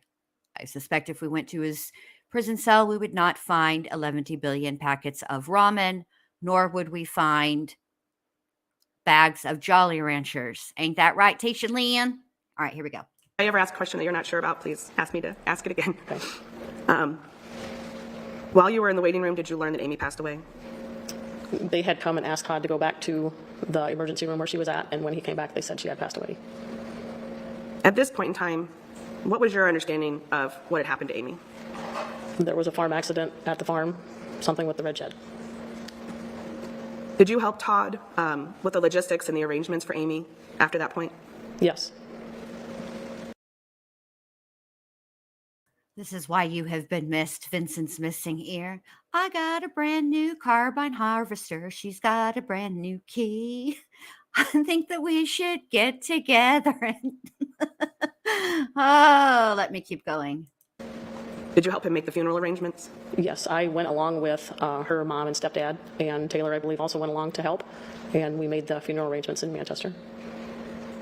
After the funeral arrangements had been made, did you learn that there were concerns that Amy's death was not an accident? When I was going up to the farm, on I believe it was the 16th, I had called Todd that I was on the way, and he said that he had gotten a call from Sheriff LeClaire that he wanted him to stop in at the office, and they were going to get the file basically kind of wrapped up, closed up, and so we could move on. So, and I want to make sure I keep asking. So on November 16th, is that when you became aware that there were concerns about Amy's death not being an accident? yes. Okay. And so at that point you learned that the sheriff wanted to see Todd. What did you do? I picked him up and I drove him to the sheriff's office for this interview to get it wrapped up. I waited in the waiting room. Do you know how long you were in the waiting room while Todd was with the sheriff? It was approximately 2 to 3 hours at least. What happened when you and Todd left the sheriff's office that day? They had told me they issued us subpoena, and that they wanted to get Amy's phone from the farm. And so we basically drove back to the farm then with this in the car with a subpoena or in our hand. Was reading it, I guess. Could it also have been like a search warrant? Oh, yes, that's what it was. Sorry. At that time, did you learn what investigators thought had happened to Amy? I'm going to object. This is calling for based upon hearsay. Well, overruled. The witness can testify as to her understanding. When I went into the interview room, Agent Turbot had said that we know Todd did this. So at that point, in your mind, what are you doing? Like, what are your next steps? I guess I was in shock, number one. Next step, I thought, where are you coming up with this? Because it was a farm accident. And I was trying to think, who do I call? So. Did you contact an attorney between the sheriff's office and the farm? Say that again? Did you contact an attorney between leaving the sheriff's office and arriving at the farm? Yes. Were you at Todd and Amy's then when the search warrant was executed on the 16th? Yes. How would you characterize your interactions with law enforcement during that process? After we had given them the phone, they wanted to see the buildings, and when we were walking to the building, Travis Hemesat turned around and said, "You need to tell your brother." Sustained. If you can characterize it without... I'm going to rewind this part, but I need to say this quickly. Call Me Sadie said, "NK, I have been informed that you are a co-defendant with Jen Liu. I blamed her for my purchase this morning of pizza rolls." Objection. Mischaracterization of the testimony. Makes me sound like a snitch. No me gusta. Although I did actually say that I believed that MK should be a co-defendant with me, as it was MK Lynn who discussed pizza rolls and making them even more delicious. But I failed to point out, and I will point out now, it is MK only talked about the improvements on pizza roll's deliciousness because I asked him to. I will leave it there. All right, let me rewind this a sec. Characterize your interactions with law enforcement during that process. After we had given them the phone, they wanted to see the buildings, and when we were walking to the building, Travis Emisat turned around and said, "You need to tell your brother." Sustained. If you can characterize it without repeating what someone said to you, as far as was it hostile or angry? Was there a lot of back and forth? What do you recall observing and being a part of? Can you re-ask that again? Sorry. When the search warrant is being executed on the 16th, can you describe for us what was happening? Were officers also talking with you and Todd? I'm going to object, Your Honor, on hearsay and backdoor hearsay, even if we're cabining it where it's not saying specifically what they said. It's based upon those statements and observations of those statements. See, this is why I prefer this attorney at the state's table, because he's just as effective.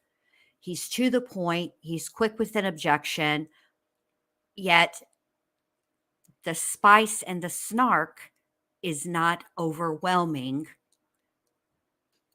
the objection and the reason for the objection.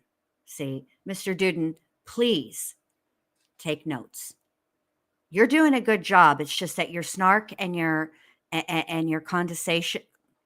condescension is too powerful and overwhelming. I'm going to need you to just simmer down just a scotch. You're at a 7, sometimes even an 8. I'm going to need you at about a 3. Carry on. Yeah, I mean, I think that question is probably inviting hearsay, Ms. Nichols-Cook. I'm not sure if maybe you can rephrase. Let me try, Your Honor. Thank you. Would you characterize the interactions that you had with investigators as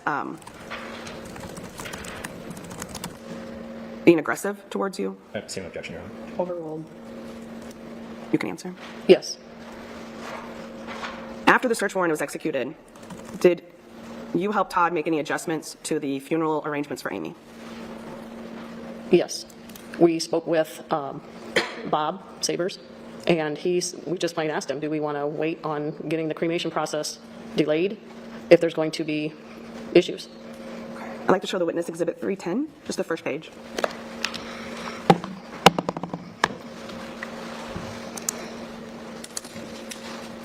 Let me know if it pops up on your screen.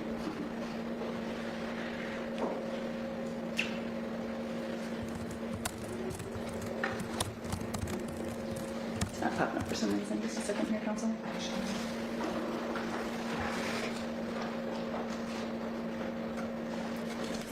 I also am not a huge fan of the ham sandwiches. I prefer turkey. Your Honor, maybe approach the witness and show her one of our screens. You certainly can.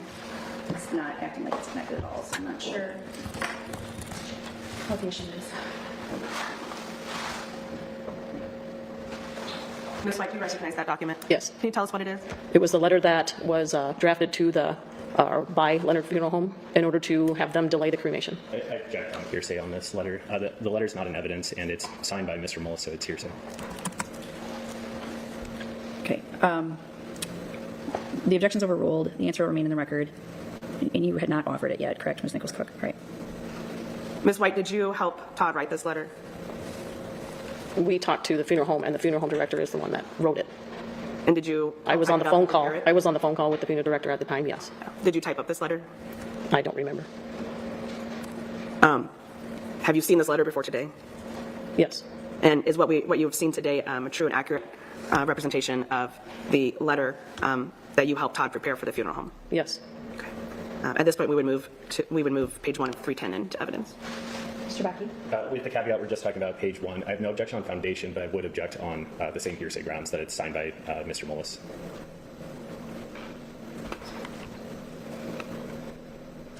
.310, page 1 is admitted. The objection's overruled. Thank you, Your Honor. Ms. White, I want to move on a little bit and talk about, you mentioned Bob Sabers earlier. Is he an attorney? Yes. Were you involved in hiring counsel or representation for your brother Todd? I assisted, yes. Is Mr. Sabers one of those attorneys that you met with and hired? Yes. Do you recall when you first hired Mr. Sabers? After talking to the lawyer on the way back to the farm, we also asked him, it was not the type of law that he had or practiced, so he suggested some names. We're like, who do we talk to? So he suggested some names, and we called Bob. Actually, I called Bob, but... Thank you. Do you recall? Hold on a minute, because this has not been answered and it's really going to bother me. So, MK Lynn, I said, ooh, a grilled cheese salad sounds delicious, and now I want one. May I inquire as to what, if any, dressing did you use? Oh, here we go. He answered. Ranch. Delicious. I sound like Homer Simpson over here. Donuts. All right, here we go. The date that Todd was arrested for Amy's murder. February of 2019. And at that time, did you let Mr. Sabers know about the arrest? Yes. I was at work, and I got a phone call from my brother Mike, and so then I proceeded to call Bob and find out what was going on. And so at some point, did another attorney become involved in representing Todd on these charges? Yes. Do you remember his name? Jake Firehelm. And while these attorneys were representing your brother, was Todd in the county jail? Yes. And at times, was he also moved to the Buchanan County Jail? Yes. What was your role with the attorneys while they were representing Todd? I was kind of the middleman as far as communications. I was the gopher to find information to get to them. Were you in communication with Todd while he was in the county jail? Yes, he would call. How often would he call you? Probably every 2 or 3 days, every day. It just depended on the week. When you said you were the middleman or the person, does that mean you were asking the attorneys questions? Yes. And were you also then providing them information or answers to their questions? Yes, correct. Was Todd asking you questions? Yes. Were you able to give Todd any answers? None other than they're working on things, because I didn't want to get into details over the phone. And why was that? The phone calls are recorded. Do you recall Todd writing notes and letters to the attorneys while he was in jail? Yes. Would you also then get copies of those from the attorneys? I would get the originals from the attorney. I want to show the witness a prior exhibit 233.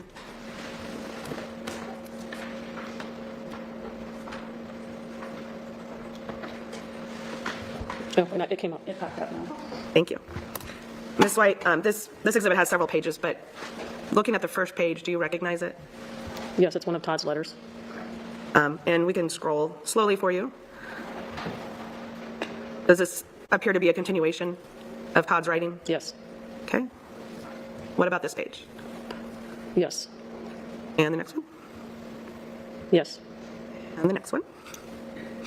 Yes. Okay. And on this one, do you see a date at the top? Yes, August 29th, 2019. Based on your recollection, is this before the criminal trial? Yes, that was in September. Next page. Is this also Todd's writing and continuation of the prior letter? Yes.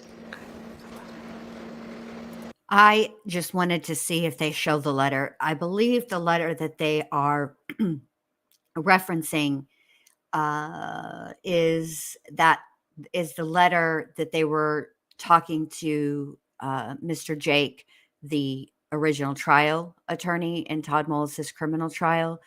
We saw that. So I think that's the letter that they're referencing here in this testimony. And I just wanted to see if they were going to show it. I'm disappointed to say they are not. You know, I love to read a letter. Ain't that right, Sarah Boone? Here we go. And same question here. Yes, continuation. And we've covered all the pages in that exhibit. So can you tell us a little bit about what types of questions and information Todd was looking for while he was in jail?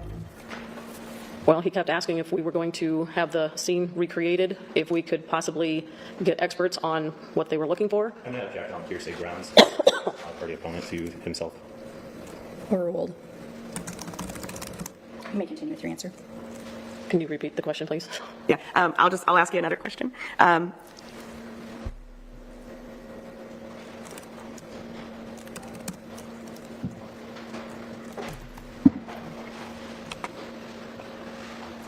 Did Todd and you have conversations before he went to jail about, what would happen if he was arrested? Yes.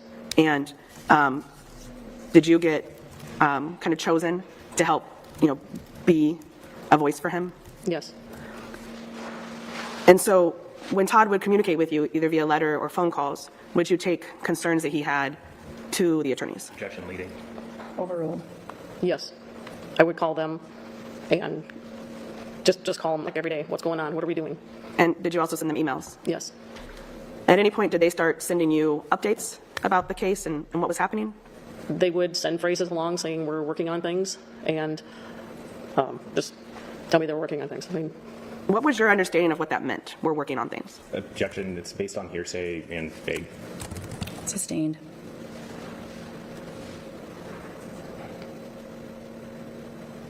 What did you think was happening at that time? Objection calls for speculation. Asking for her own understanding and to explain the actions that she takes next. It's not asking her to repeat any out-of-court statement for the truth of the matter. It's what she thought was happening. If you can clarify as to the time period, the witness may answer.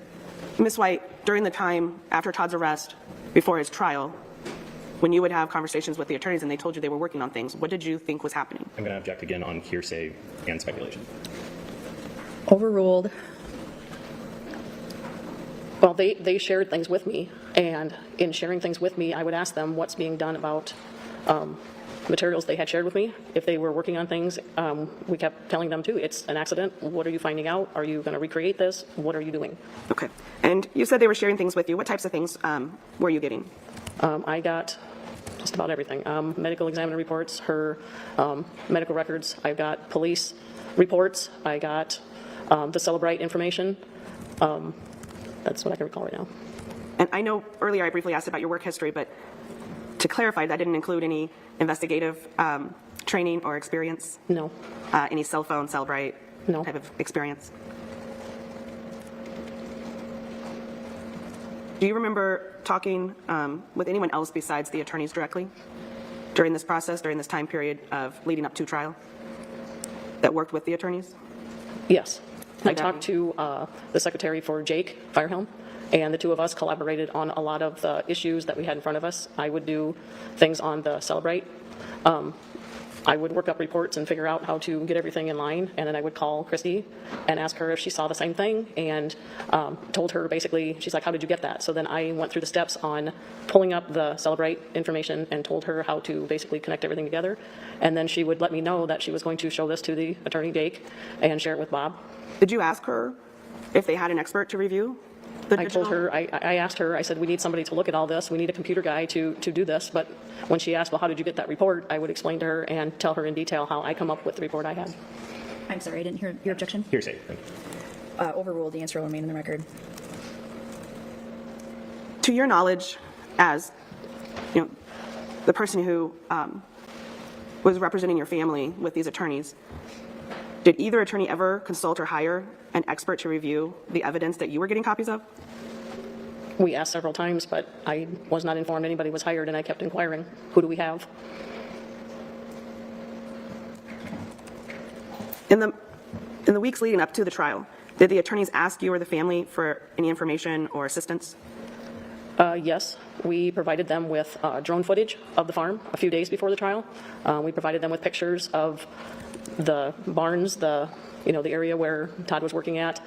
We provided, actually, Bob had emailed me asking me if I would draft some questions about. Objection. Hearsay. Sustained. Okay. I find I'm not so.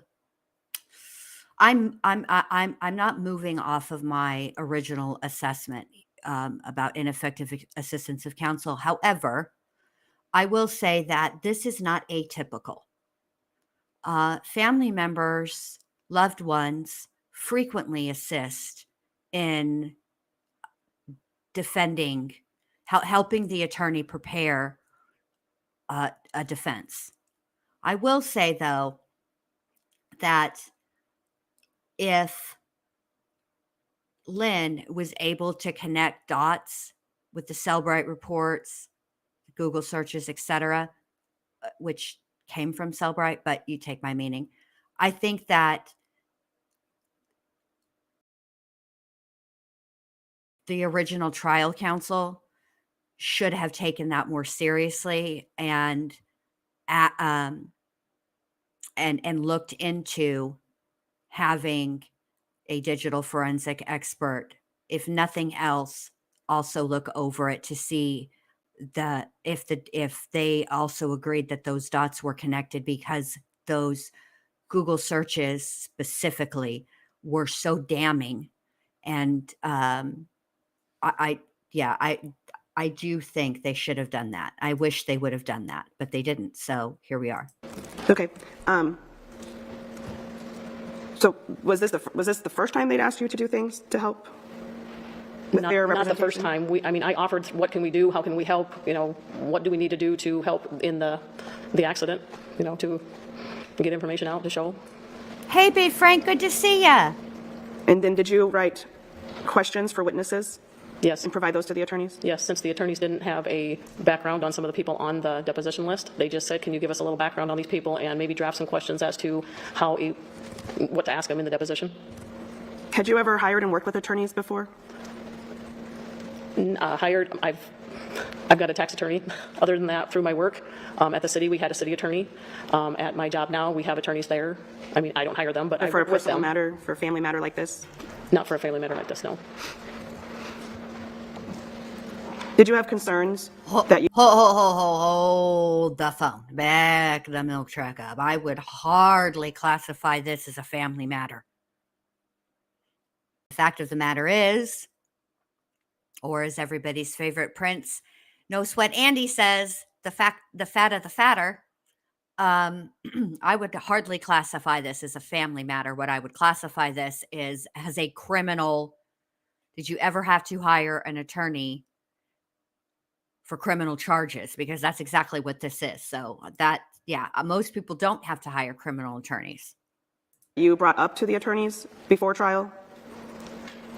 I kept asking them, are you going to talk to Todd about what's going on? Are you in communications with him? Does he have everything he needs as far as what's going to be presented?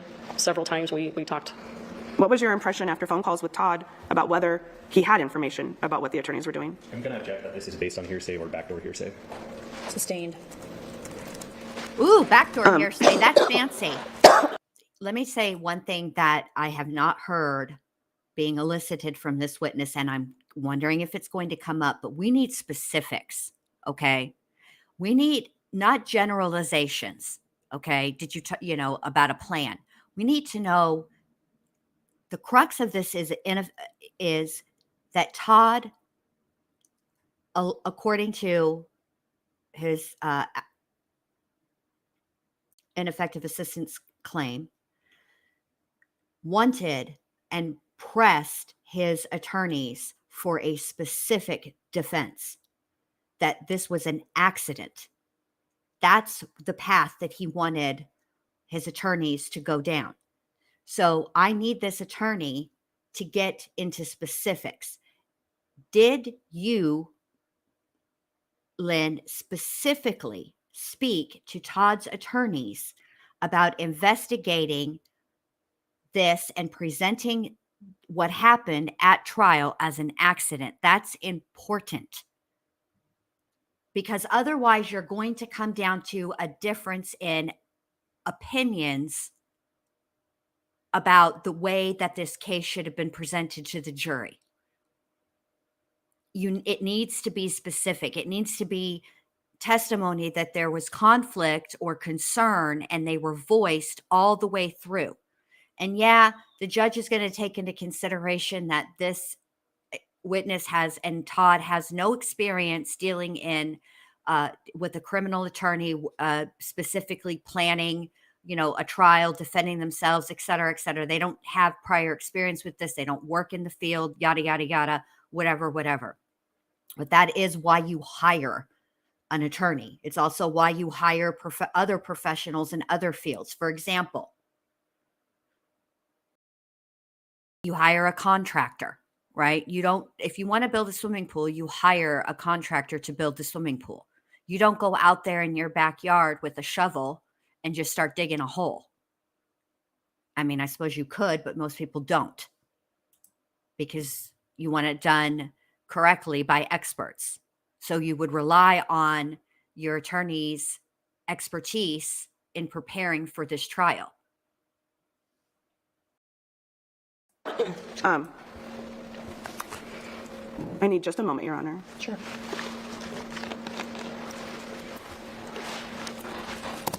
Would Todd communicate frustration to you?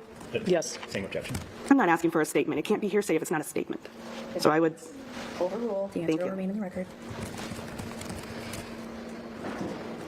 were you able to discern why Todd was frustrated? Yes, he would state that the attorneys would, sorry, Objection hearsay. I didn't hear that, sorry. Without telling me what Todd would say, could you discern, what it is you needed to do next? Objection, this is backdoor hearsay. It's I'm asking for her actions, what she did next. So it's not truth of what Todd said, it's the effect it had on her and what she did. The objection's overruled. Hey, Tracy, good to see you, babe. Patricia says, I haven't heard of a single challenge to the state's case by the defense attorney from the first trial. WTF was Todd's attorney to earn his lucre.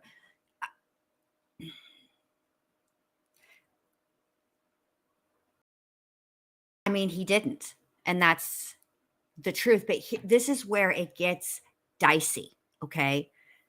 In truth, during a criminal trial, the burden is solely on the defense. Geez, Jen, come on.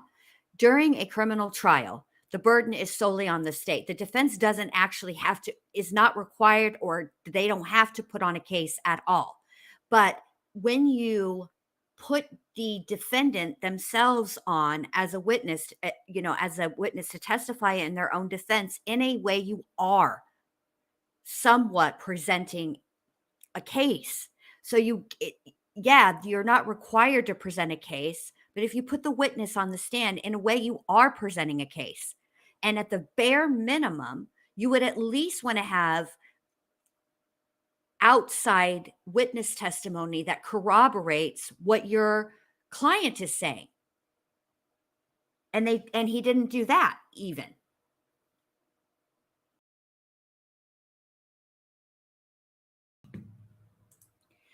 Clicker says Jake F., the original attorney, has come out previously and said he was ineffective in this case.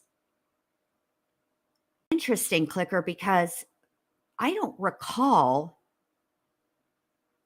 him being asked that during this proceeding, and I actually think that might have been helpful if he had been asked that. Maybe there's a reason. I'm not an attorney, so maybe there's a reason he couldn't have been asked that. I'm not sure.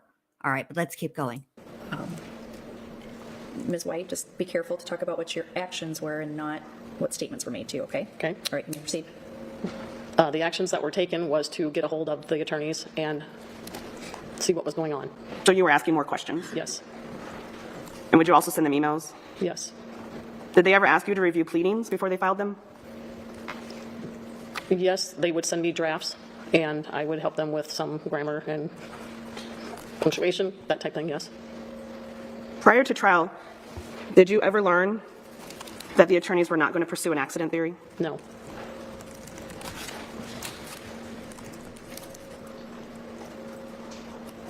Wait a minute, back the milk truck up.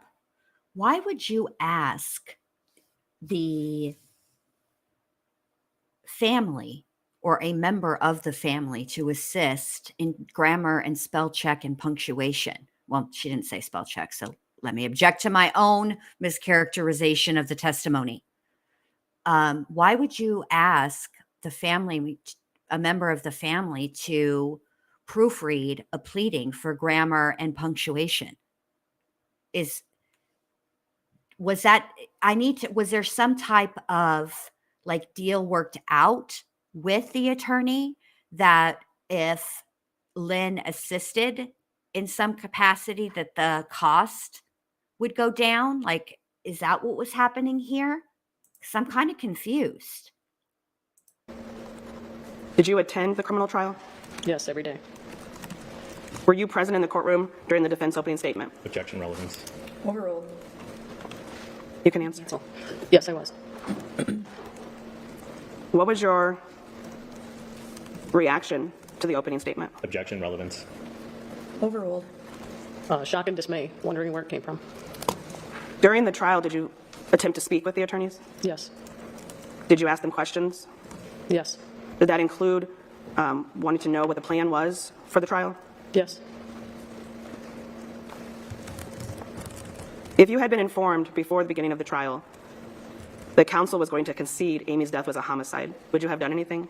I'm going to object as calls for speculation and relevance as to her thoughts of what the trial strategy was. Sustained. Ms. White, if you had been informed or made aware about counsel's opening statement, would you have taken any action? Yes. What would you have done? Objection. This is relevance into what her actions or statements or conduct would have been in response to trial counsel's trial strategy is not relevant. Right. Sustained. If you had known, would you have gotten new counsel for your brother? Same objection. Sustained.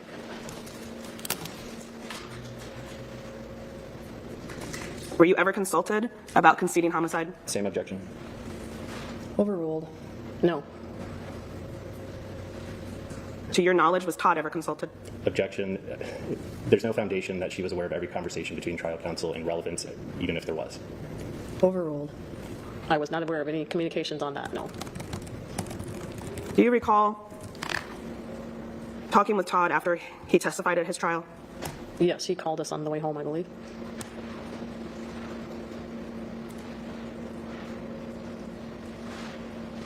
Was he upset?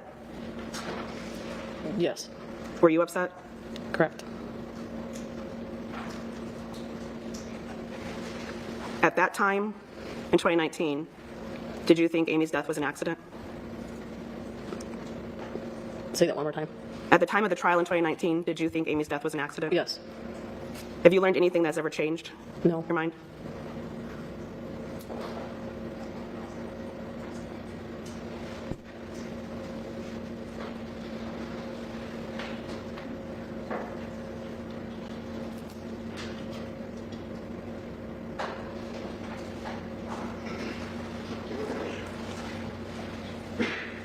Did you meet with the attorneys after the trial? Yes. We met with Jake. Bob, we didn't meet with him, I don't believe. Did you ever learn that Todd now thought Amy's death was a homicide? Objection based on hearsay or backdoor hearsay. If she learned that information, it's based on statements that were made to her. So even if it's cabined in such a way that it's not reflecting the statement, it is based upon the information that was learned that is hearsay. Sustained.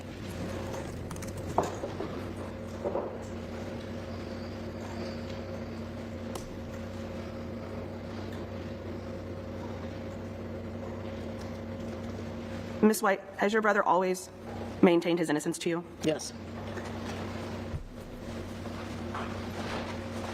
And then I think I just have maybe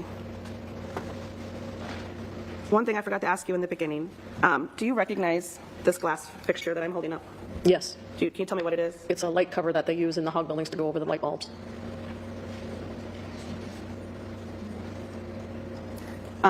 Did you provide this to the attorneys? Yes. The current attorneys for Mr. Mullis? Yes, I did. And did it come from the hog barn at the Mullis farm? Correct.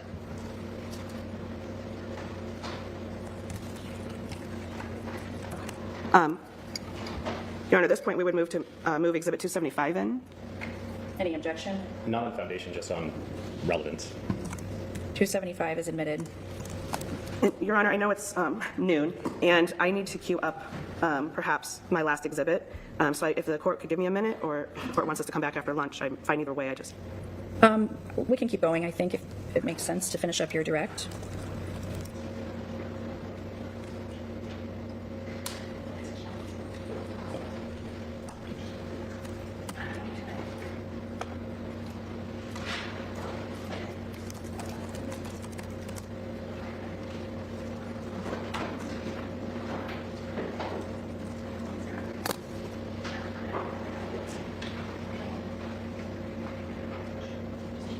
Ms. White, do you remember, we were talking earlier about talking with Todd after he testified at his trial, if that would have been September 22nd, 2019? Yes. And I know you mentioned earlier that the calls, when Todd would call you from the jail, they would be recorded. So do you remember him expressing frustration about the questions he was asked on cross-examination? I'm going to object on hearsay. So far, as long as you're not responding to specific statements that were made, the objection will be overruled. You can answer. Was he expressing frustration? Yes.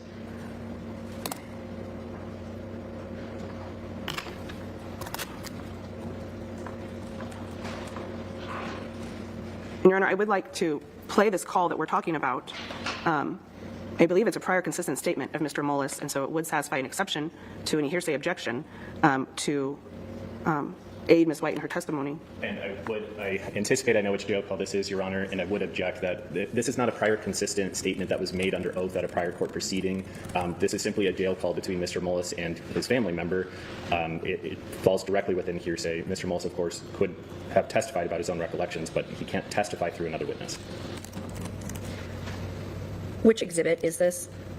It's in the jail calls, I think 375, and there's 686 jail calls in there by my count. So,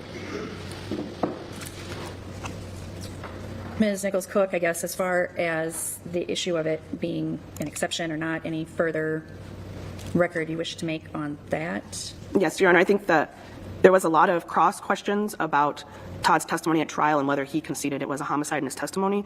And this phone call comes directly after that, in which Mr. Mullis explains that he still thinks it's an accident, but he didn't know how else to answer that question on cross-examination. And it is consistent with all of his prior statements to law enforcement that her death or her injuries were the result of an accident. And that is what he continued to tell his family and his attorneys throughout the process. Okay, again, though, if this is Mr. Mullis's statement that you're using, correct, not this witness's? Yes. All right. So we'd still have a hearsay problem then, it sounds like. I do think it could also fall under the residual hearsay exception. and just for purposes of the record, there has been no notice of residual hearsay exception being intended to be used at this trial. So at this point, I'm not thinking that this would be admissible. Okay, I can move on, Your Honor, and ask the final question. Ms. White, have you continued to support your brother throughout his legal proceedings? Yes. No further questions. Okay, Ms. White, you may step down for now. Your Honor, I think I can keep this very brief if that's acceptable. Absolutely, certainly. You may go ahead with your cross. Thank you, Your Honor. And I guess good afternoon now, Ms. White. Good afternoon. All right, before he begins his brief cross, I just want to take a moment to point out something that occurred to me while I was listening to this testimony, and I was considering how the family thought that the best course of action was for this to be presented as an accident, and that was the course of the plan for the trial. And it reminds me that I don't like to bring her up because she should be an exception, and she is an exception, but only in as far as it escalated. There's frequently conflict between a defendant and an attorney about the plan for trial. That happens. I mean, people are people, and they, don't always agree on everything. But I think what I find potentially problematic in this testimony during this hearing, specifically from this witness, as it goes to proving an ineffective assistance of counsel claim, is that the conflict wasn't so great that the attorney asked to withdraw, nor was he let go.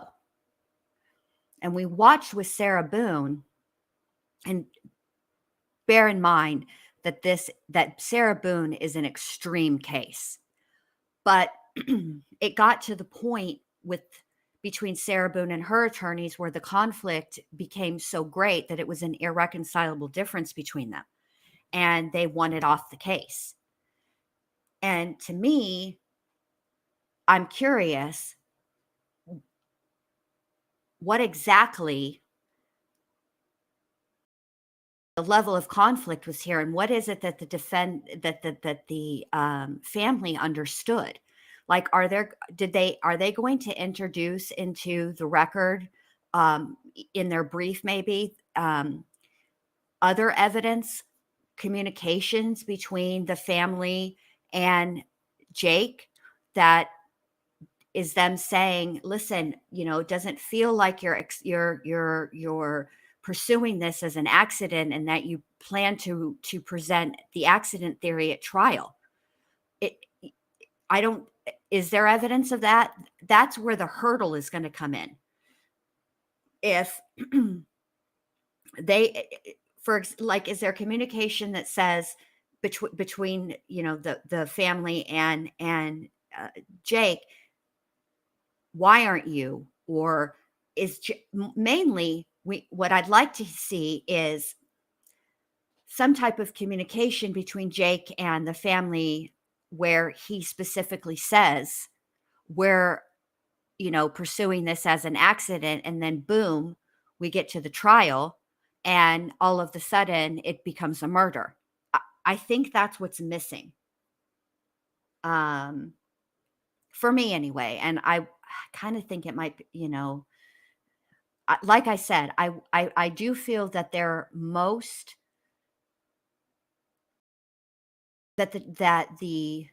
evidence that is most in the favor of ineffective assistance of counsel comes from the 911 call, being the statements. I feel like, I think that is the strongest evidence in support of that claim. I think the rest of this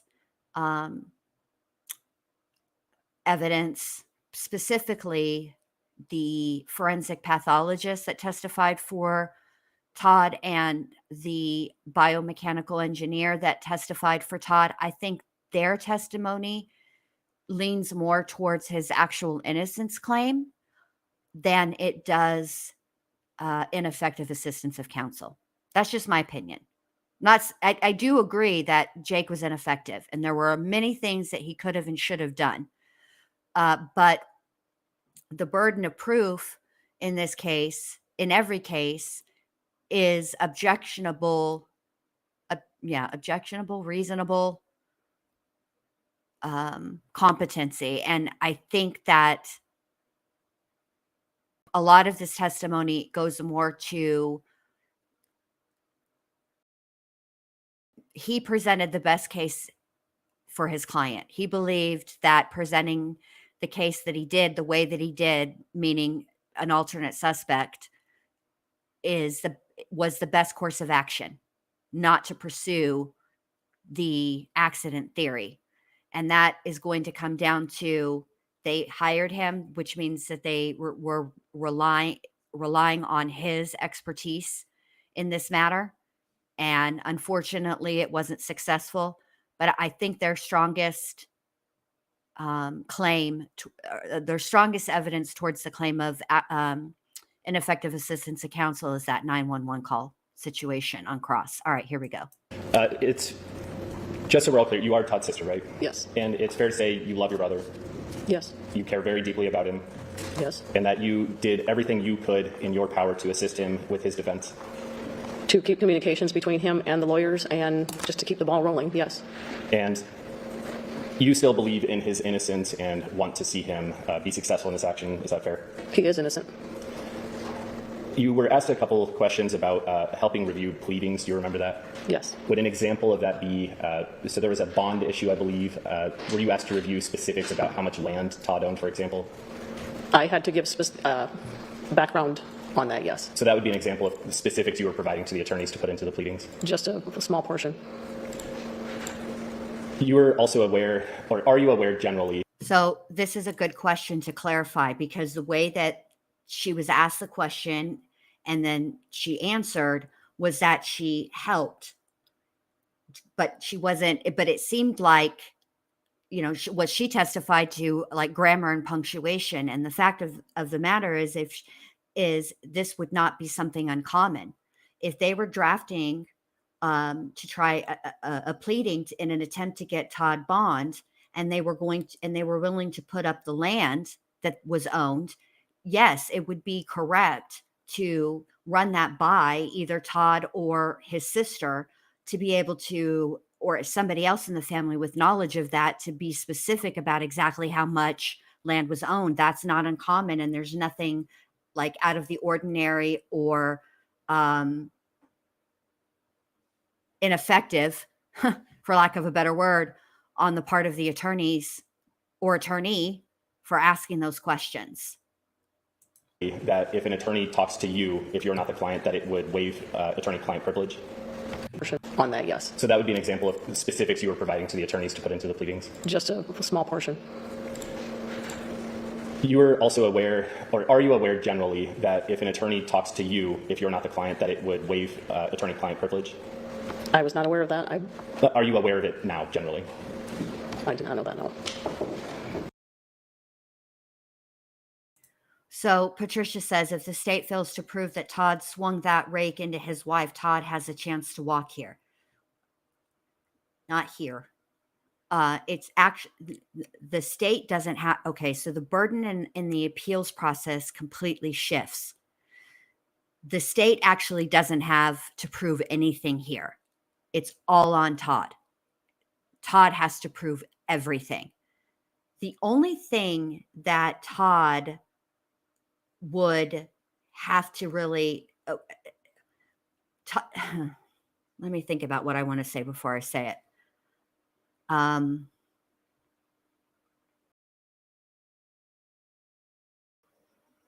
For the purposes of this hearing, what Todd needs to prove respective to that, he put on the evidence. It's at this point, it's up to the judge which evidence she finds most credible between Dr. Cruz, who testified in the original trial for the state that this was a homicide and why, or does she find that Dr. Hammers, who testified in this hearing for Todd, she is a witness that was retained by the defense applicant really in this situation. But bottom line is, which forensic pathologist does she find more credible?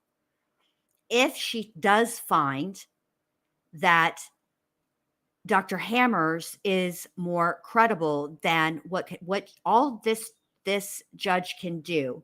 Yes, that there you go, Patricia. Patricia says, I mean, at a trial, if he wins the right to a new trial. Yes, that's right.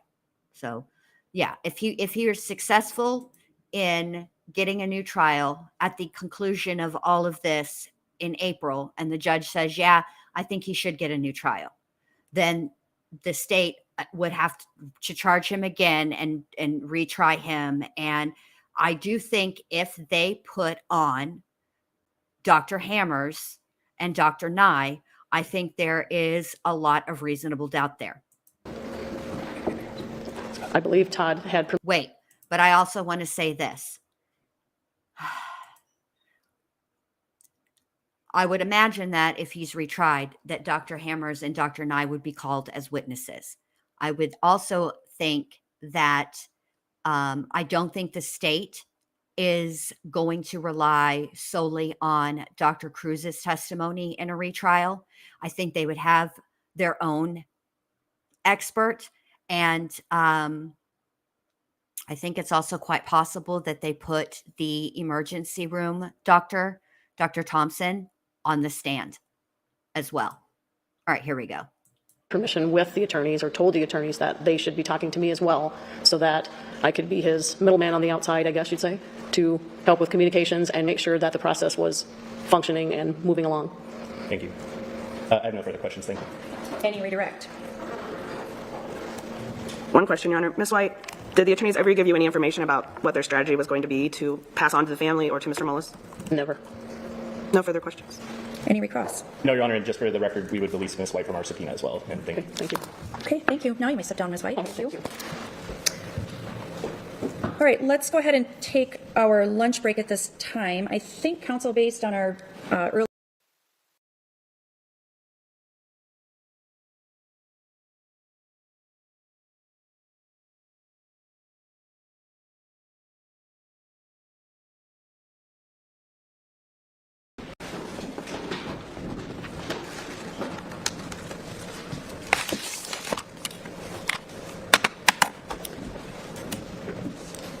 Okay, we'll go back on the record. Just before lunch, both parties, well, I guess both parties rested in terms of calling live witnesses. However, I think at least the applicant has additional witnesses to identify by deposition. Is that correct, counsel? Yes, Your Honor, I believe they're on the exhibit list, and if the court would like, we can go through them. Yes, let's do that, please.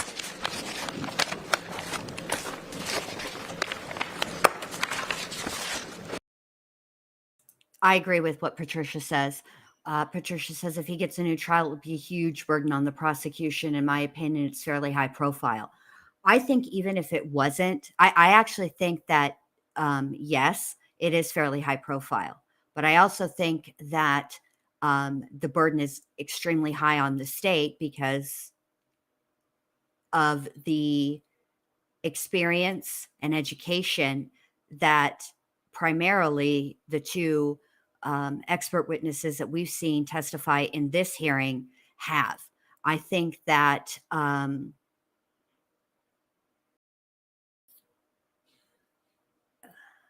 I think that they come across more affable than Dr. Cruz. Now, that being said, we are watching Dr. Cruz's testimony, which, yes, she's called by the applicant, Todd Mullis. Okay. And so technically it's not cross-examination. It is direct examination. She is their witness. However, they're essentially calling into question her work, her findings, her conclusions. So just because of that alone, she did come across as defensive. And frankly, I mean, I can understand it. I mean, essentially she's defending her work.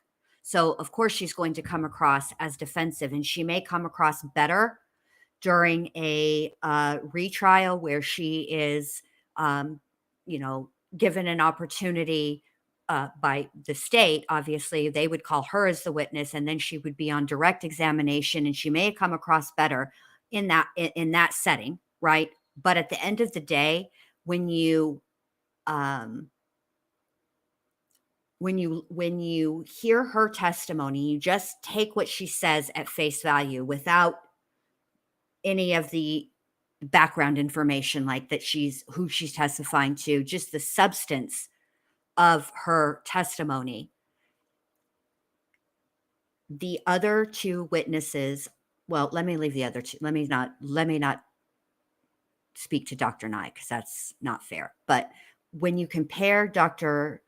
Cruz's testimony with Dr. Hammer's testimony, Dr. Hammer's is much better equipped at the explanations and explaining it in a way that makes sense, seems reasonable, and is also easy to understand for people who have no medical knowledge. And that is what is important at a trial. Call Me Sadie says, oh wait, that's not the one. Sorry. I was talking to my dad. Did the sister have anything good to say? Yeah. I mean, she did testify that essentially, she communicated frequently. She made suggestions to the attorneys. And the last thing she said was that how did she put it? Ugh, let me rewind it really quick. Hold on.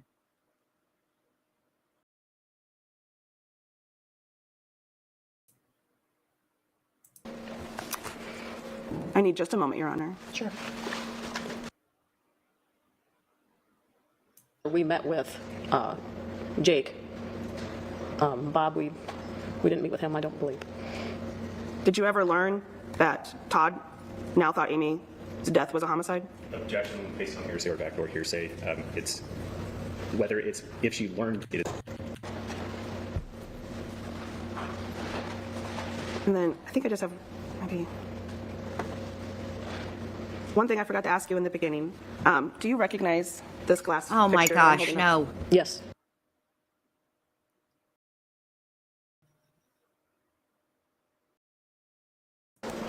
One question, Your Honor. Ms. White, did the attorneys ever give you any information about what their strategy was going to be to pass on to the family or to Mr. Mullis? Never. No. How can there be a conflict in strategy if they weren't told the strategy? See, it seems like if you're Todd, right? I think that's probably one of the most important things that she said.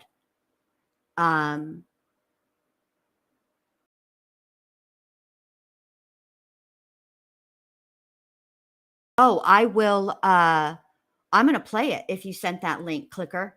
But bottom line is, they're trying to prove that one of the assertions is that the family was under the impression and were shocked and ambushed essentially when that it was going to be investigated. It was going to be presented as an accident, yet he conceded to murder. So, but there isn't any like evidence that is the case. And the last thing she said was that trial strategy wasn't something that was discussed. That's a problem. Insofar as proving ineffective assistance of counsel with that evidence. I still think he has a great claim. It's just, I've said it and I'm not going to repeat it because I've talked about it like I feel ad nauseum at this point.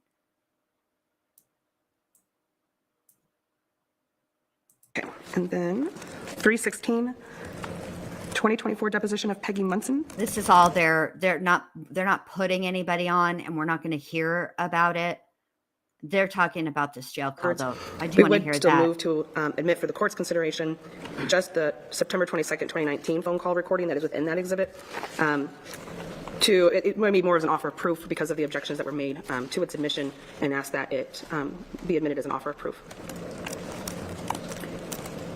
375 was the number? Okay. There's many phone call recordings within that electronic exhibit, and we're just specifically asking for the September 22nd, 2019 call. I apologize, I don't have a better way of identifying it for you. Okay. I guess to the extent the court's being asked to consider it as an offer of proof, any additional record you wish to make on that point, Mr. Bakke? Yes, Your Honor. The state objects to the admission of the jail call for the reasons already stated and addressed in the record, hearsay, among others. I guess I'm confused what the purpose of admitting it for an offer of proof would be at this point when no additional witness testimony is expected, so we would object to its admission. Well, the court will consider it as an offer of proof, just so that it is part of the record for purposes of any further proceedings in this matter. Thank you, Your Honor.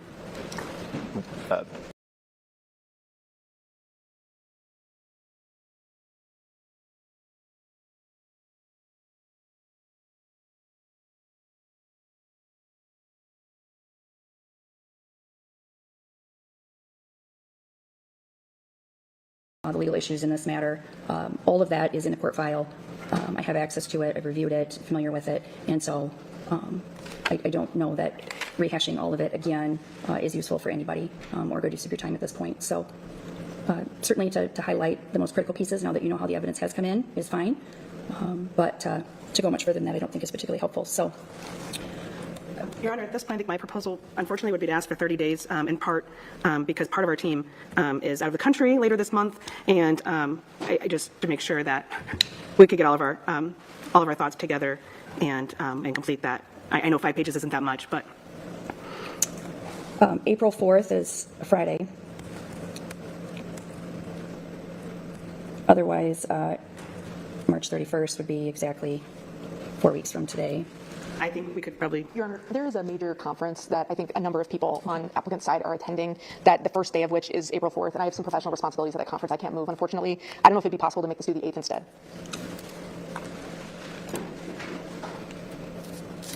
The 8th of April? Yes. Yeah, okay. Does that date work for the state? Is the court seeking simultaneously filed? Yes, yep, just a one. Yes, I feel that. Yes, the deadline works wonderfully. Okay. So April 8th, 2025, by 4:30 p.m.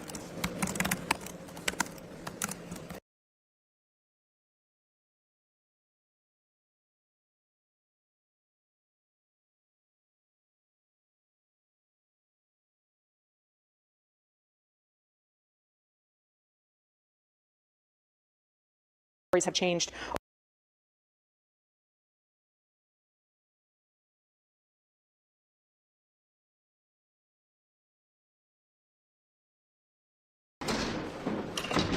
Please be seated.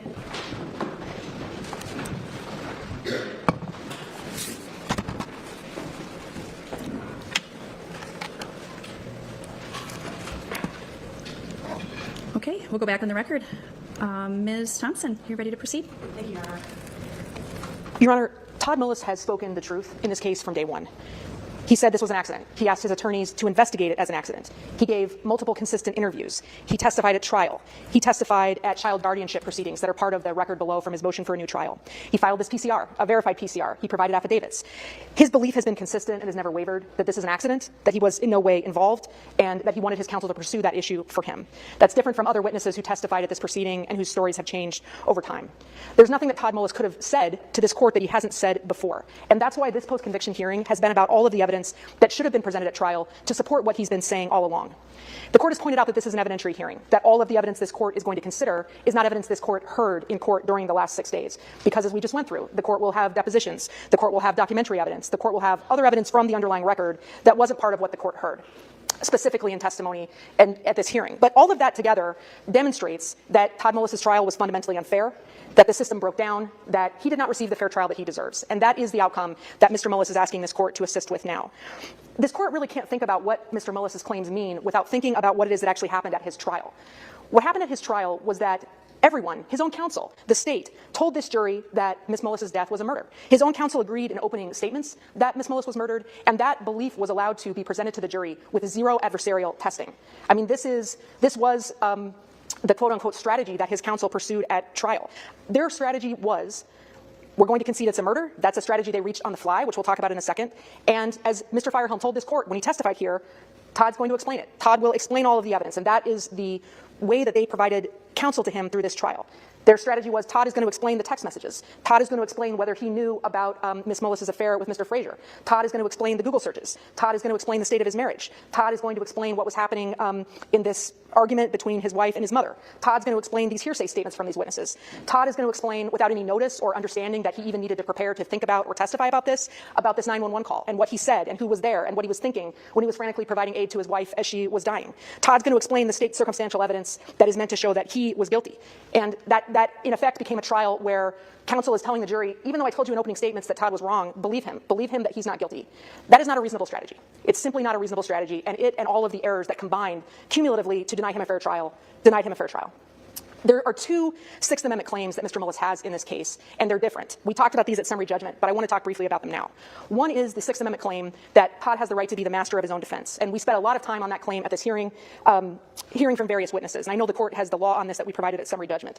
The law is that Mr. Mullis has to explicitly consent in opening statements, or has to explicitly consent to his counsel conceding his guilt in the trial. He has to explicitly consent if that's the strategy. And from all of the testimony the court heard, from Mr. Firehelm, from Mr. Sabers' deposition that the court will read, from all of Todd's letters and his testimony at the child guardianship proceedings that are in the record, that simply never happened. This resulted in a situation where his trial counsel conceded his guilt because he told the jury that Amy Mullis was murdered in a situation where the lawyers were going to provide no evidence to establish that that was not Todd Mullis. The evidence is undisputed that Todd Mullis didn't know his counsel was going to do that. The court has Mr. Sabers' deposition, who testified at a deposition, and the court can review this, that he was surprised at opening statements. He was surprised to hear that that was the position the defense was going to take, that Mr. Mullis was surprised.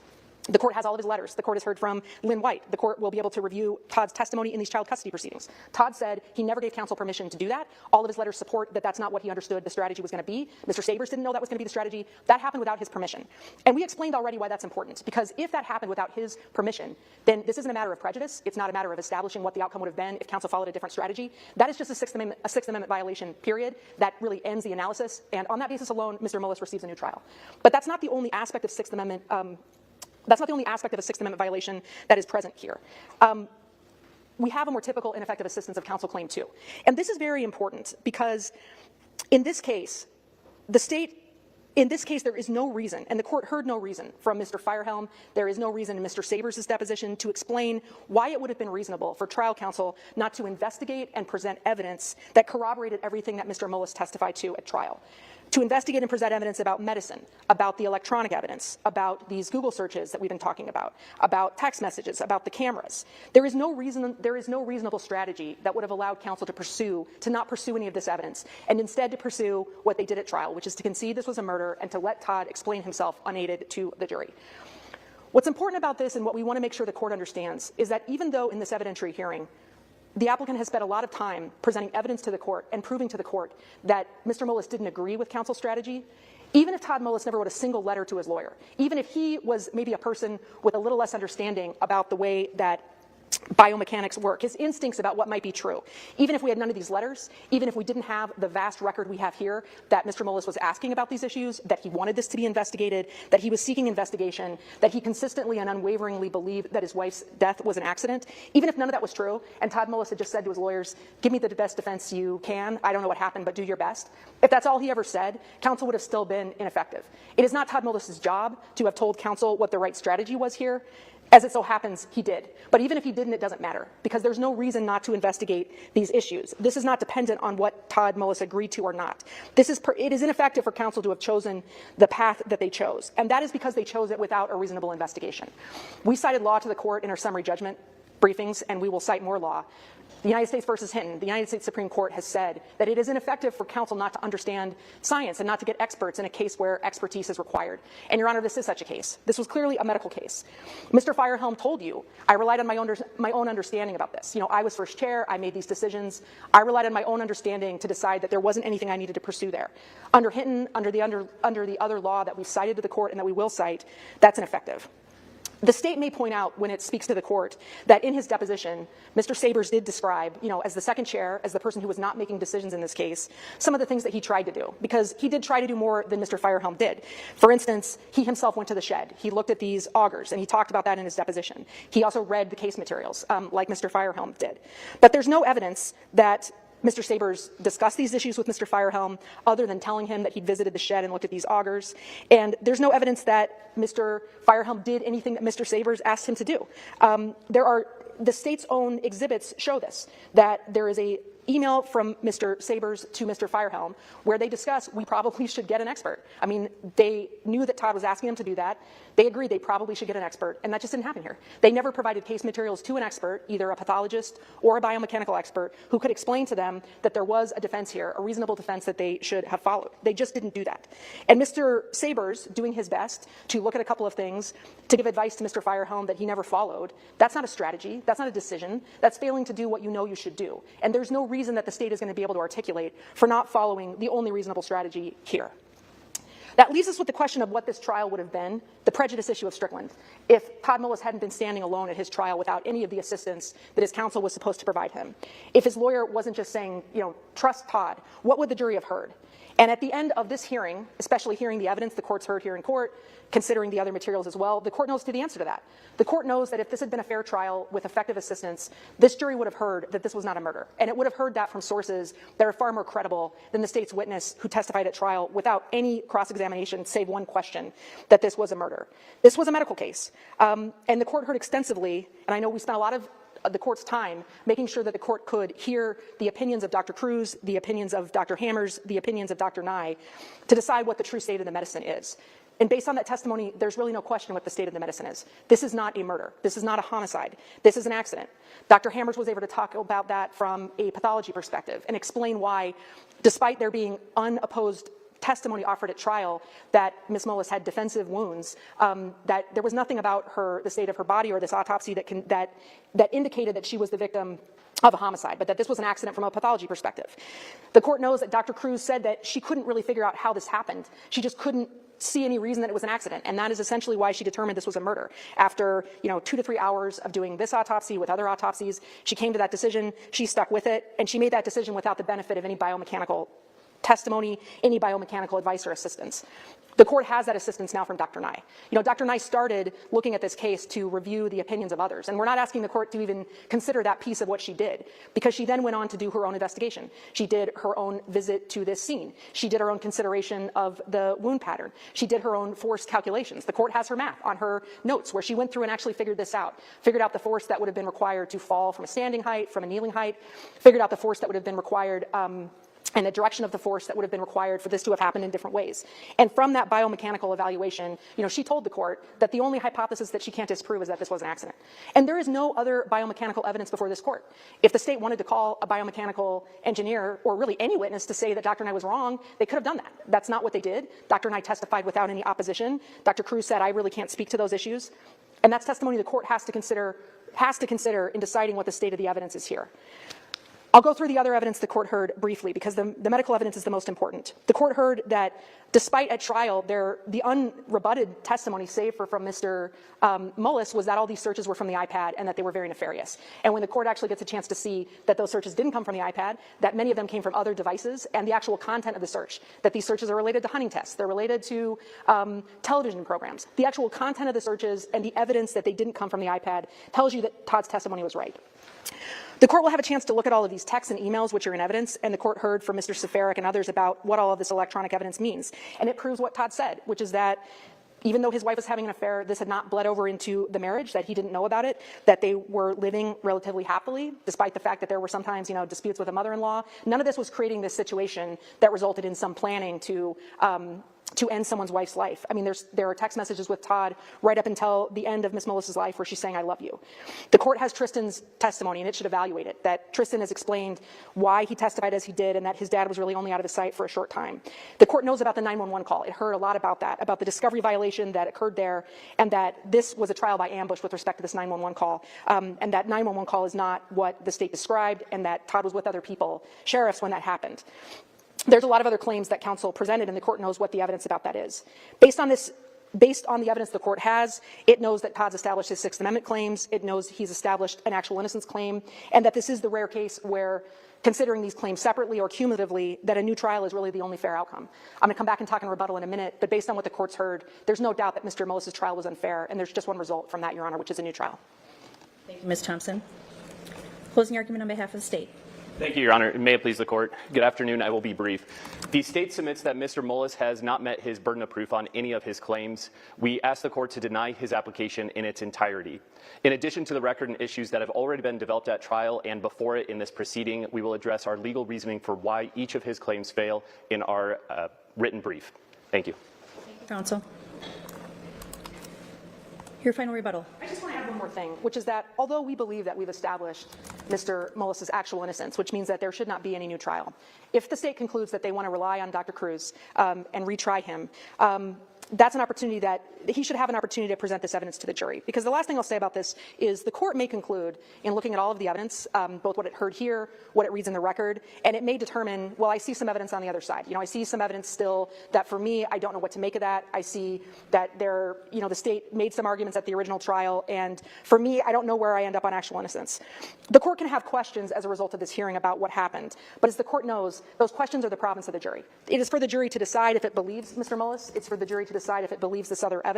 But this is all evidence that the jury should hear. Because Mr. Mullis has established there is at least a reasonable likelihood that the outcome of this trial would have been different, with the overwhelming evidence that the court has seen, that it has read and will read, that it's heard.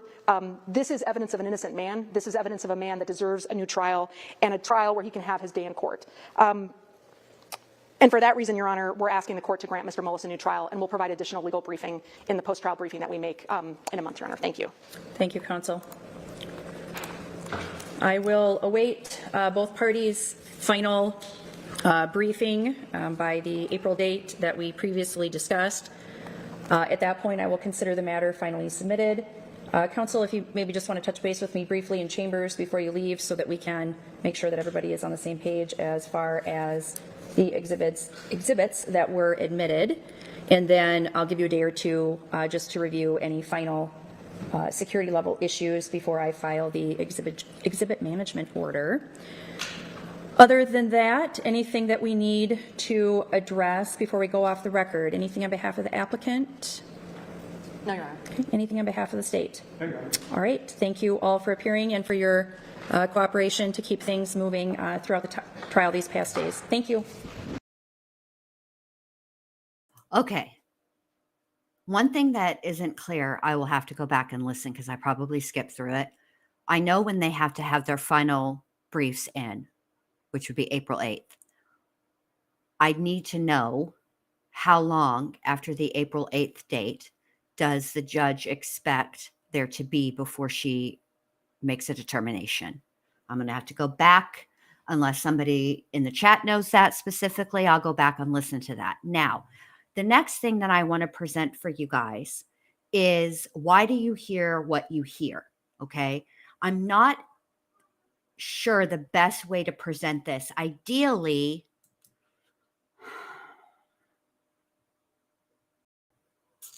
hold on a minute.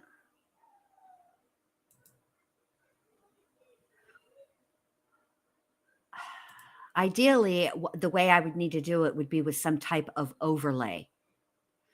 But I don't. Let me see if I can.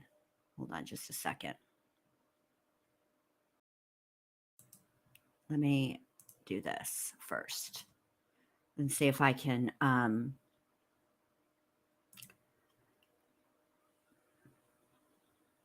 create an overlay in such a way that I'm able to show you what I want to show you without showing everything. Let's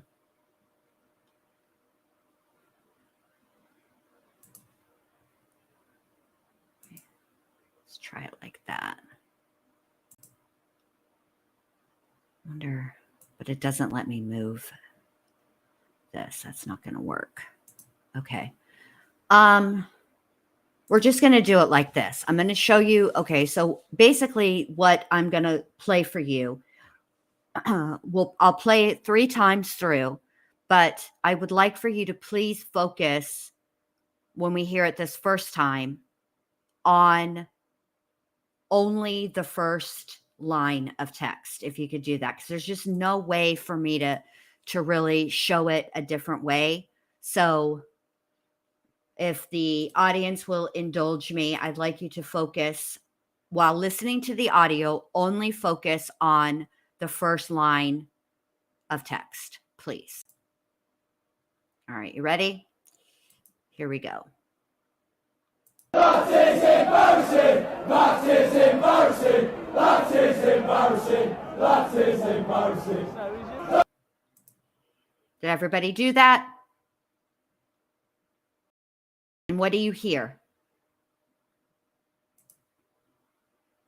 That is embarrassing! That is embarrassing! That is embarrassing! That is embarrassing! That is embarrassing! That is embarrassing! That is embarrassing! That is embarrassing!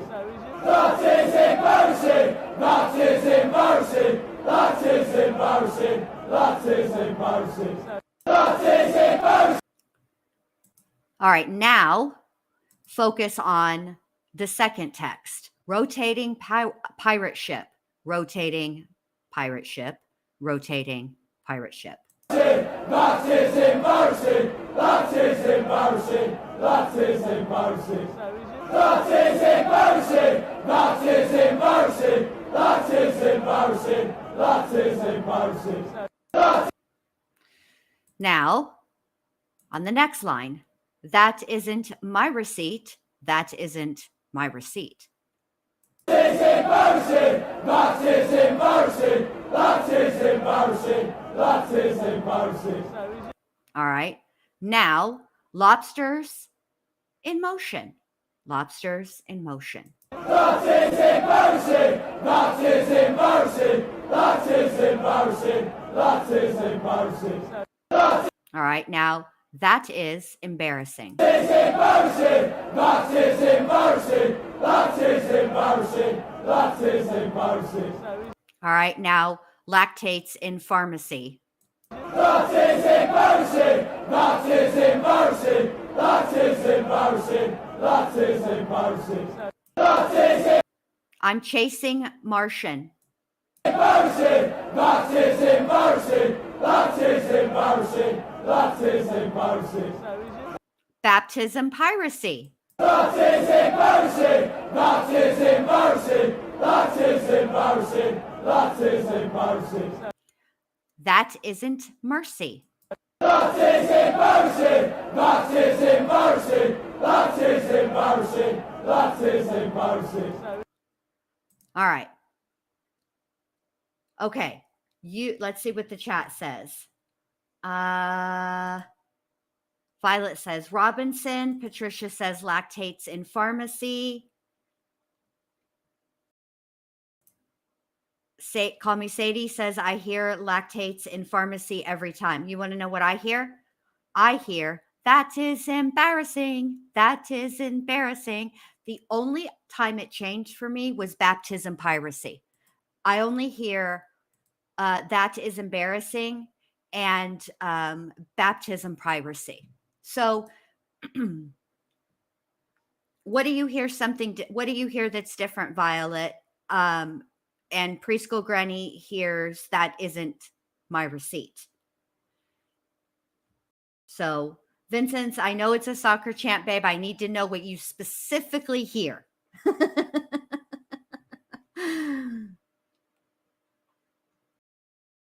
I hear the same thing. That is embarrassing. That's what I hear. That is embarrassing. And the only time it changed, and I had to really focus on the words baptism piracy. But even then, I heard baptism piracy like twice, and it changed right back to that is embarrassing. Oh, Violet, well, what do you hear on the list, babe? I'd like to hear it. Let's hear what you hear. So I think the point being is that we're all going to hear something different, right? And Paul says that he hears everyone I read at the time it plays. So I think that what this proves is when the prosecution injected the narrative specifically saying what they believed was that Todd was saying, go to hell, cheating whore, and cheating whore, right? That you cannot unring that bell. And that if the jury took that 911 call back, they already had that suggestion in their mind. And so that is highly prejudicial. And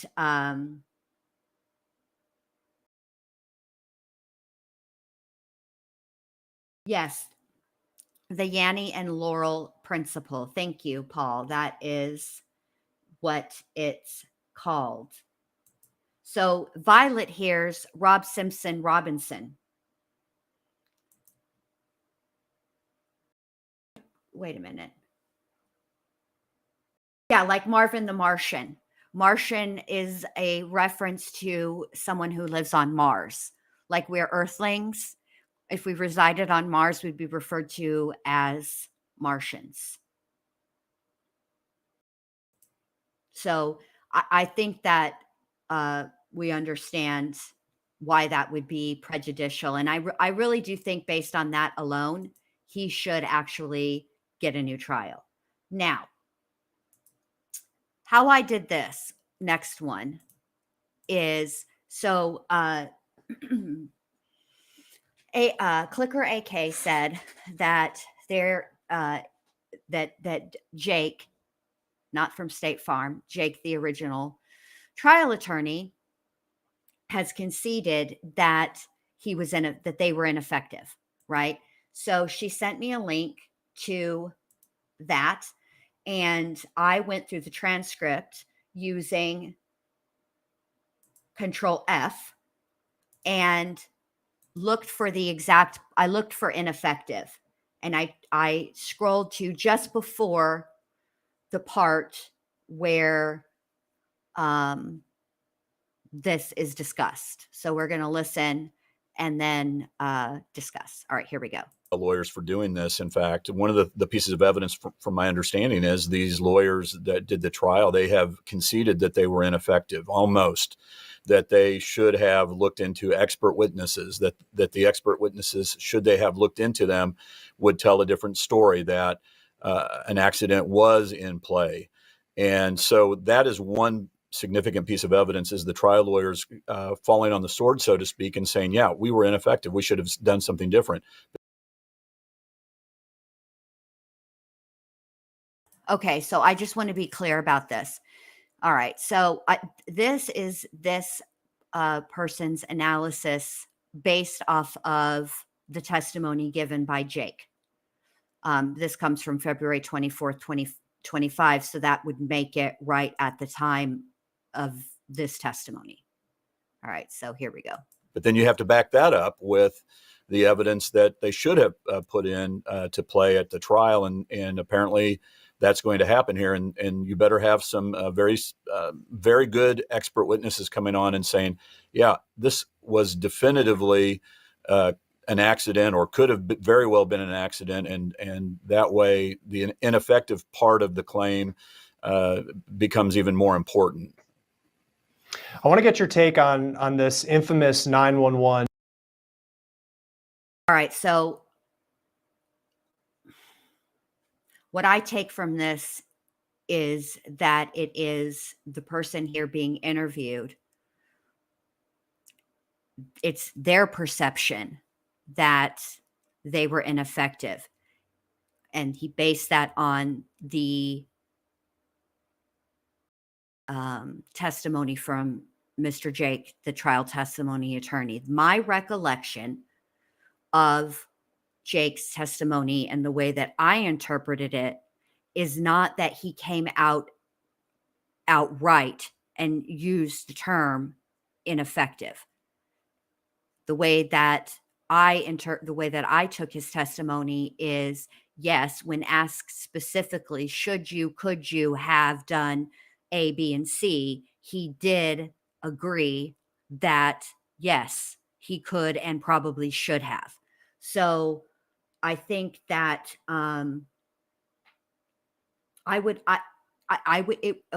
this is very different than, for example, Dan Stidham's testimony at Jesse Misskelley Jr.'s ineffective assistance of counsel claim. Dan Stidham came out and said outright during that testimony, I was ineffective. I shouldn't have even been on that. I shouldn't have even been appointed as Jesse Misskelley Jr.'s attorney just by virtue of the rules. I wasn't qualified to handle this case just by Arkansas's own rules. But aside from that, I lacked the experience, and you cannot make up for experience. That's essentially what he said. So that's different than, very different than an actual agreement made by Jake. I feel like Jake did concede to some things, but I don't think he ever came out and specifically stated, yes, I was ineffective. But I do think he did concede some things that would lend credence to an ineffective assistance of counsel appeal. But I still feel strong that their strongest claim, or their strongest evidence of that claim, is that 911 call played during cross-examination. It was a discovery violation. It should have been objected to. He should have, at the bare minimum, requested a mistrial. And let me tell you, if he had done that, okay, then rather than an ineffective assistance of counsel claim, and let's say the judge said, I think it's fine, it's cool, we're going to leave it in, right? And the trial carried on. If that had happened, rather than an ineffective assistance of counsel claim, what Todd would have been an appeal based on on trial error and the trial judge's error and the rate so it would have been different. And so there you have it. All right. So the next thing I want to talk to you guys about is the next hearing.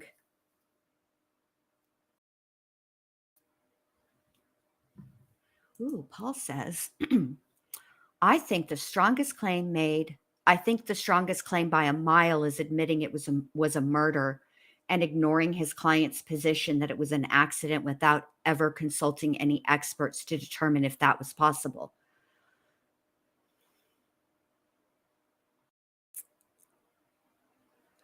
Here's where I agree with you, but okay, I'm trying to view it the way that the judge is going to view the evidence.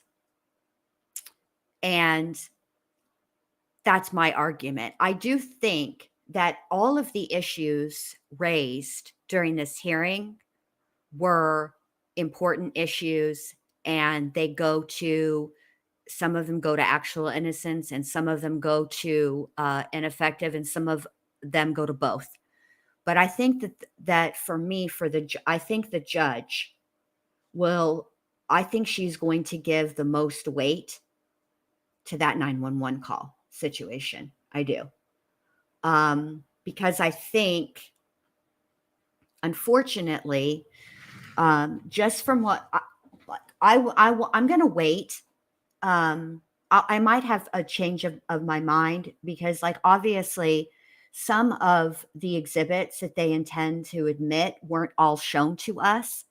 And I would really like to get a better opportunity to look at that letter that Todd wrote.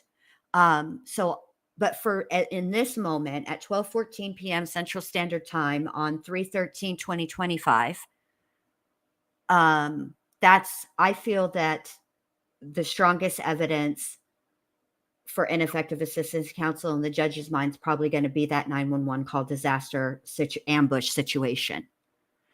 Because there wasn't a whole lot of evidence, in my opinion, that was presented that goes beyond a difference in trial strategy. I think that it's really possible that the judge will look at that as an issue of a difference in trial strategy. So that's how I feel about it right this moment. I need to go and look and see what all she's gonna publish, as it were, as far as the exhibits that were in this trial, so we can see those, and then we'll have another further discussion. Also, I'm going to do a recap of all of the things from this, including some things from the original trial, so I can put them in context. Paul, I want you to know that you will be getting a shout out in that video, because if not for your email, I might not have even considered doing a separate video. So thank you for that. I appreciate your notes, and I appreciate everybody being here for this entire time through all of these days and listening to the testimony. And I just really appreciate the discussion, because I think it's important to have these conversations. I really do.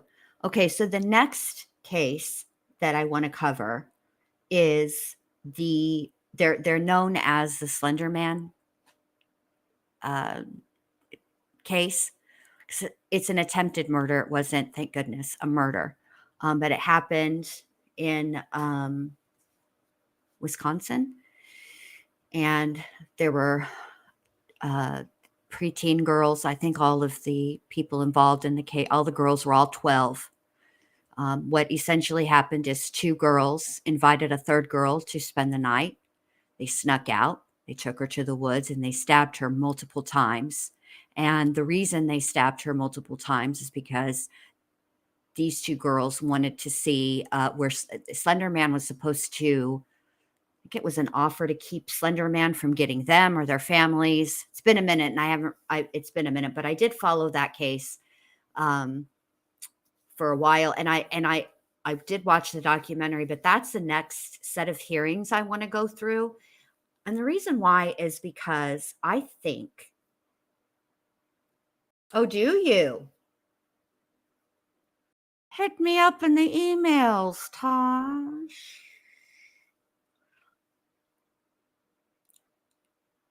I think the reason that I know the reason that I want to go over this case specifically is because I think it's important, and I think it brings up a wider topic of discussion, and that is, how do we handle offenders who commit violent crimes as children? And I do think it's an important topic of discussion. And what's the interesting part about this topic of discussion is that Dr. Dorothy Lewis was like way ahead of the game back in the day when it came to this topic specifically. And then to see her last case be freaking Tisha, ugh, that's a problem. So, I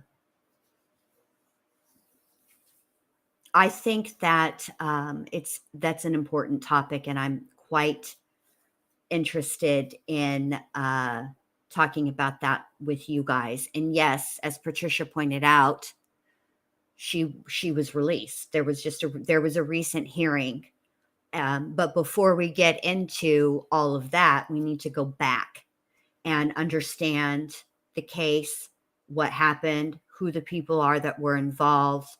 There's a lot of backstory and other hearings that took place well before the final hearing. So I think that's important.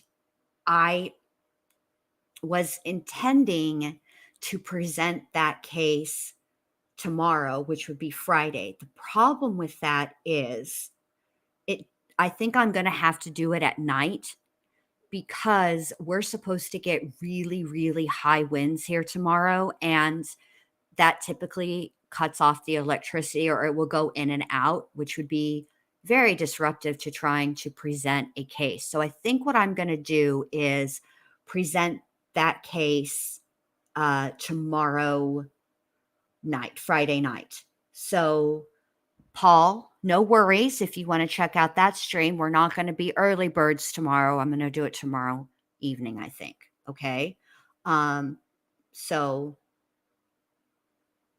Patricia, next Monday is a busy day. Next Monday is St. Patrick's Day, and also mine and John Wayne Gacy's birthday, which it's also it's a happy day in that Patricia was born. It's a sad day in that also that is the day that Gannon Stouck's body was discovered in that suitcase under that bridge in Florida.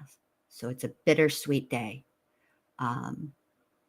But anyway, I think that's really okay. Tasha, I appreciate that, babe. I think that's really all that I have for you guys today.